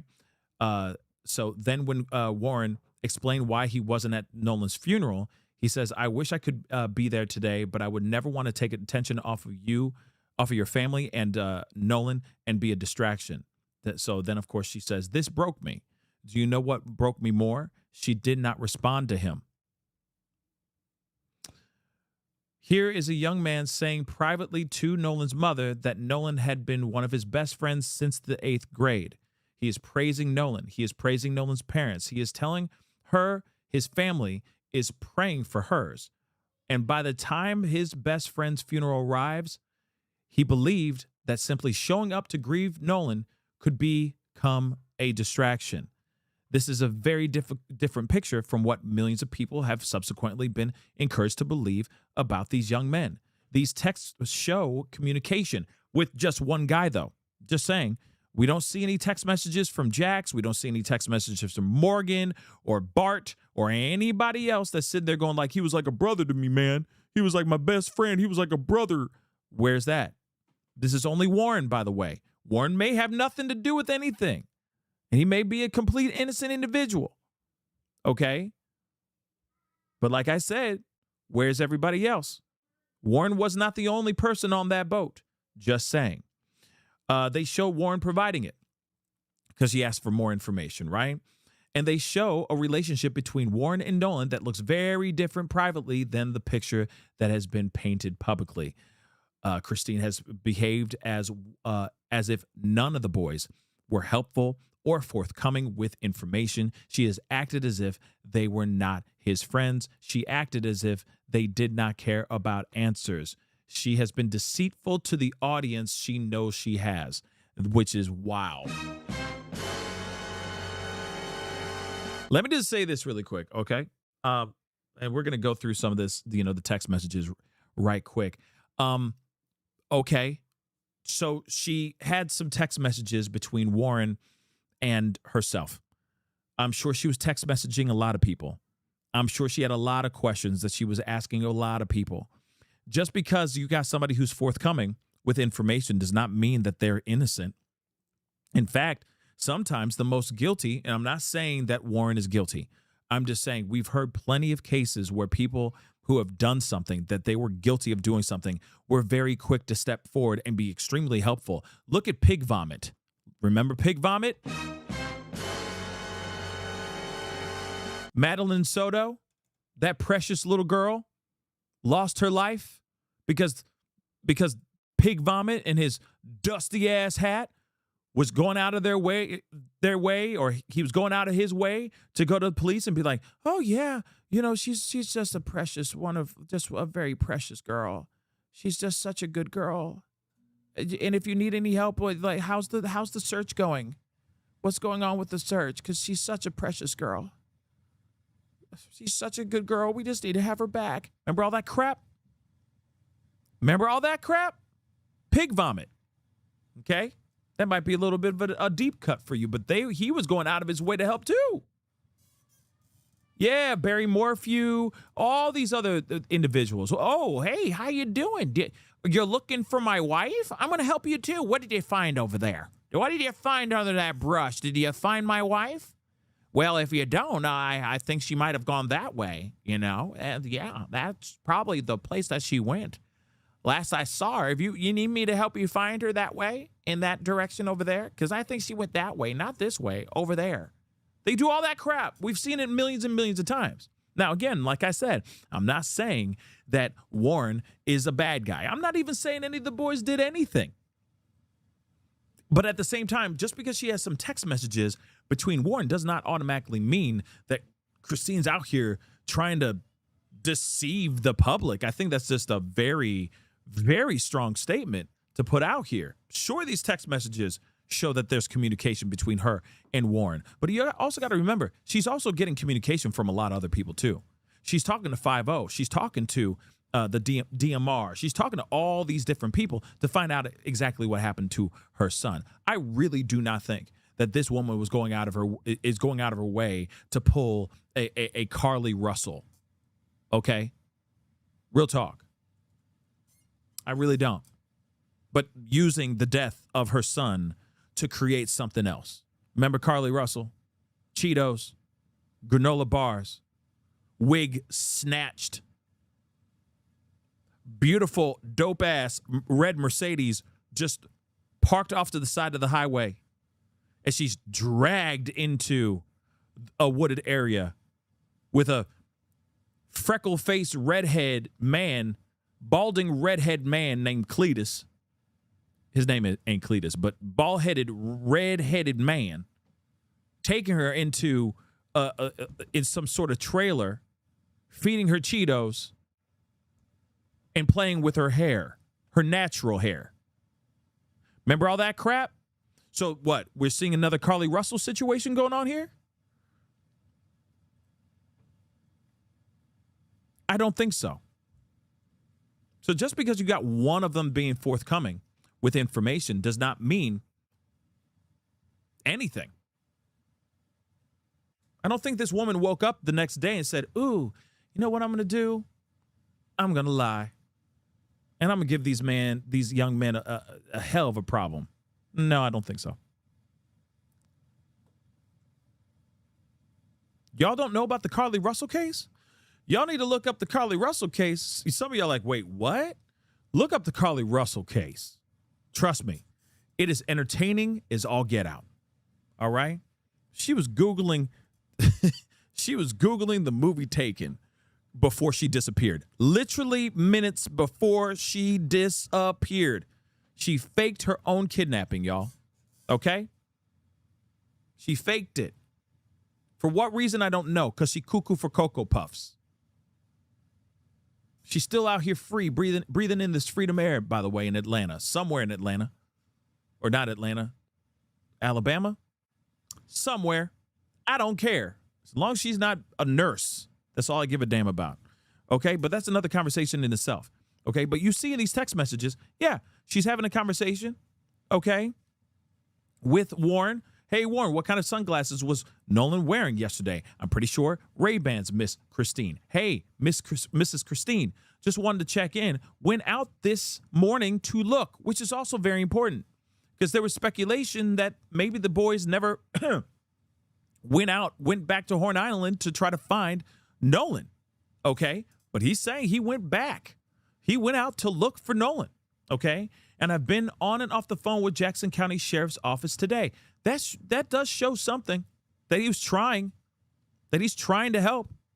If you need anything at all, please don't hesitate to reach out. She says thank you. But here's the thing. You think that she's going to automatically trust the people that her son was last seen hanging out with?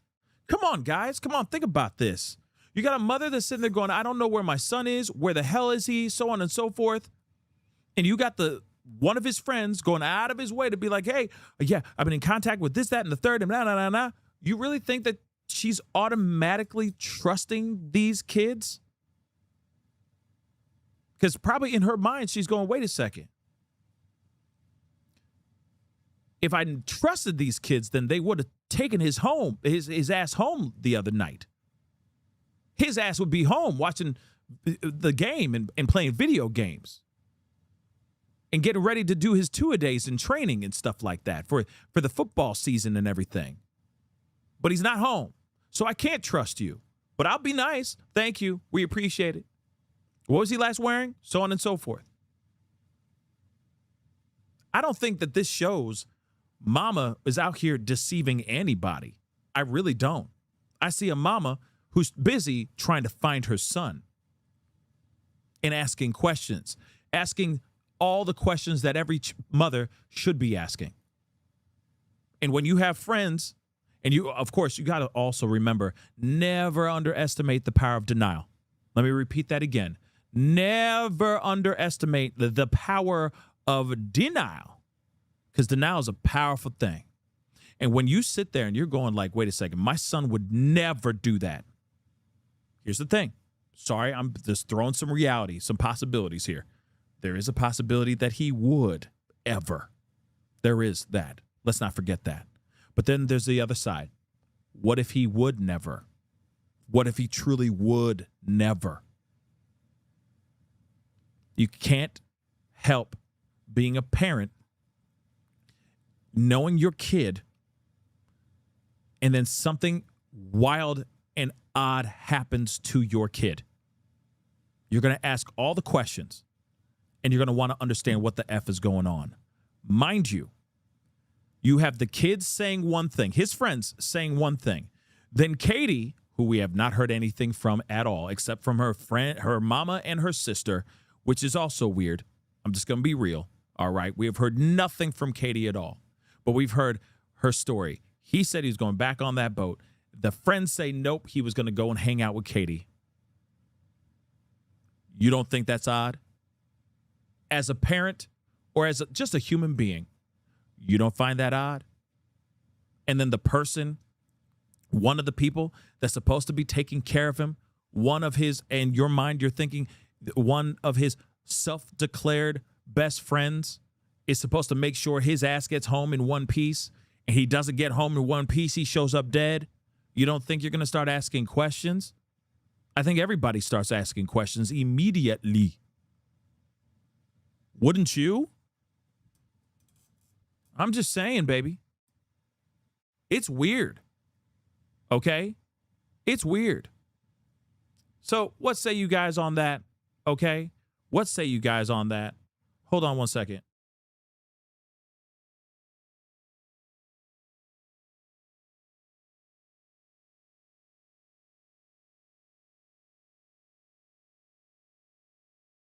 Sorry, guys. Like I said, I got to get off this show. But something to think about, okay? Listen, I'm here not trying to move the goalpost at all. But I'm also trying to bring in some common sense. Just normal human nature. Sure, you got Nolan, Wells' friend, saying all kinds of stuff and being very open and giving the information to a friend or to a mother. I understand that. But you also got to remember where the mother and the parents are coming from, too. That's weird that his phone is somewhere else. His belongings are somewhere else. And he wasn't willing to get on the boat. That I'm just saying, logically speaking, that seems a little bit strange. Okay? Very, very strange. So, again, there are some things that need to be answered. We just haven't gotten those answers yet. But that cell phone could give us more information, or we might find out that nothing was taken or deleted from that phone. And if that is the case, then we may find out some more. That may change the trajectory of this actual story of this case. Just something to think about. Right? But again, what say you guys? Comment down below. Let me know your thoughts and all that. Definitely let me know your thoughts. But anyway, that is the show. I appreciate all y'all for being here. It really means a lot. Thank you so much for tuning in, being a part of the conversation. Thank you so much. Do me a favor, though. Hit that like button down below. Crush the do. Hit that reaction button if you're watching on these other platforms. If you are watching on these other platforms like Facebook, X/Twitter, Instagram, TikTok, Rumble, Twitch, Kick, make sure you hit that follow button. Subscribe right here on my YouTube channel. Damn it. Subscribe, baby. Subscribe. That'd be greatly appreciated. Subscribe right here. Go to my second channel, The Pascal Show Clips. Subscribe over there as well. Hit that join button down below. Become a member. Don't forget to check out that Patreon. And, of course, check out PascalMerch.com. We got some really great stuff over there. Go check it out. Anyway, guys, it is time to get going. Much love to you guys. Stay safe out there, and we'll talk here very, very soon. I'll be seeing you guys in a couple hours. Okay, when I go and hang out with some other YouTubers and stuff. We're going to have some fun. It's Friday night, baby, and the mood is right. Anyway, it is time to get going. See you guys soon. Be good to yourselves. Be good to one another. This is The Pascal Show.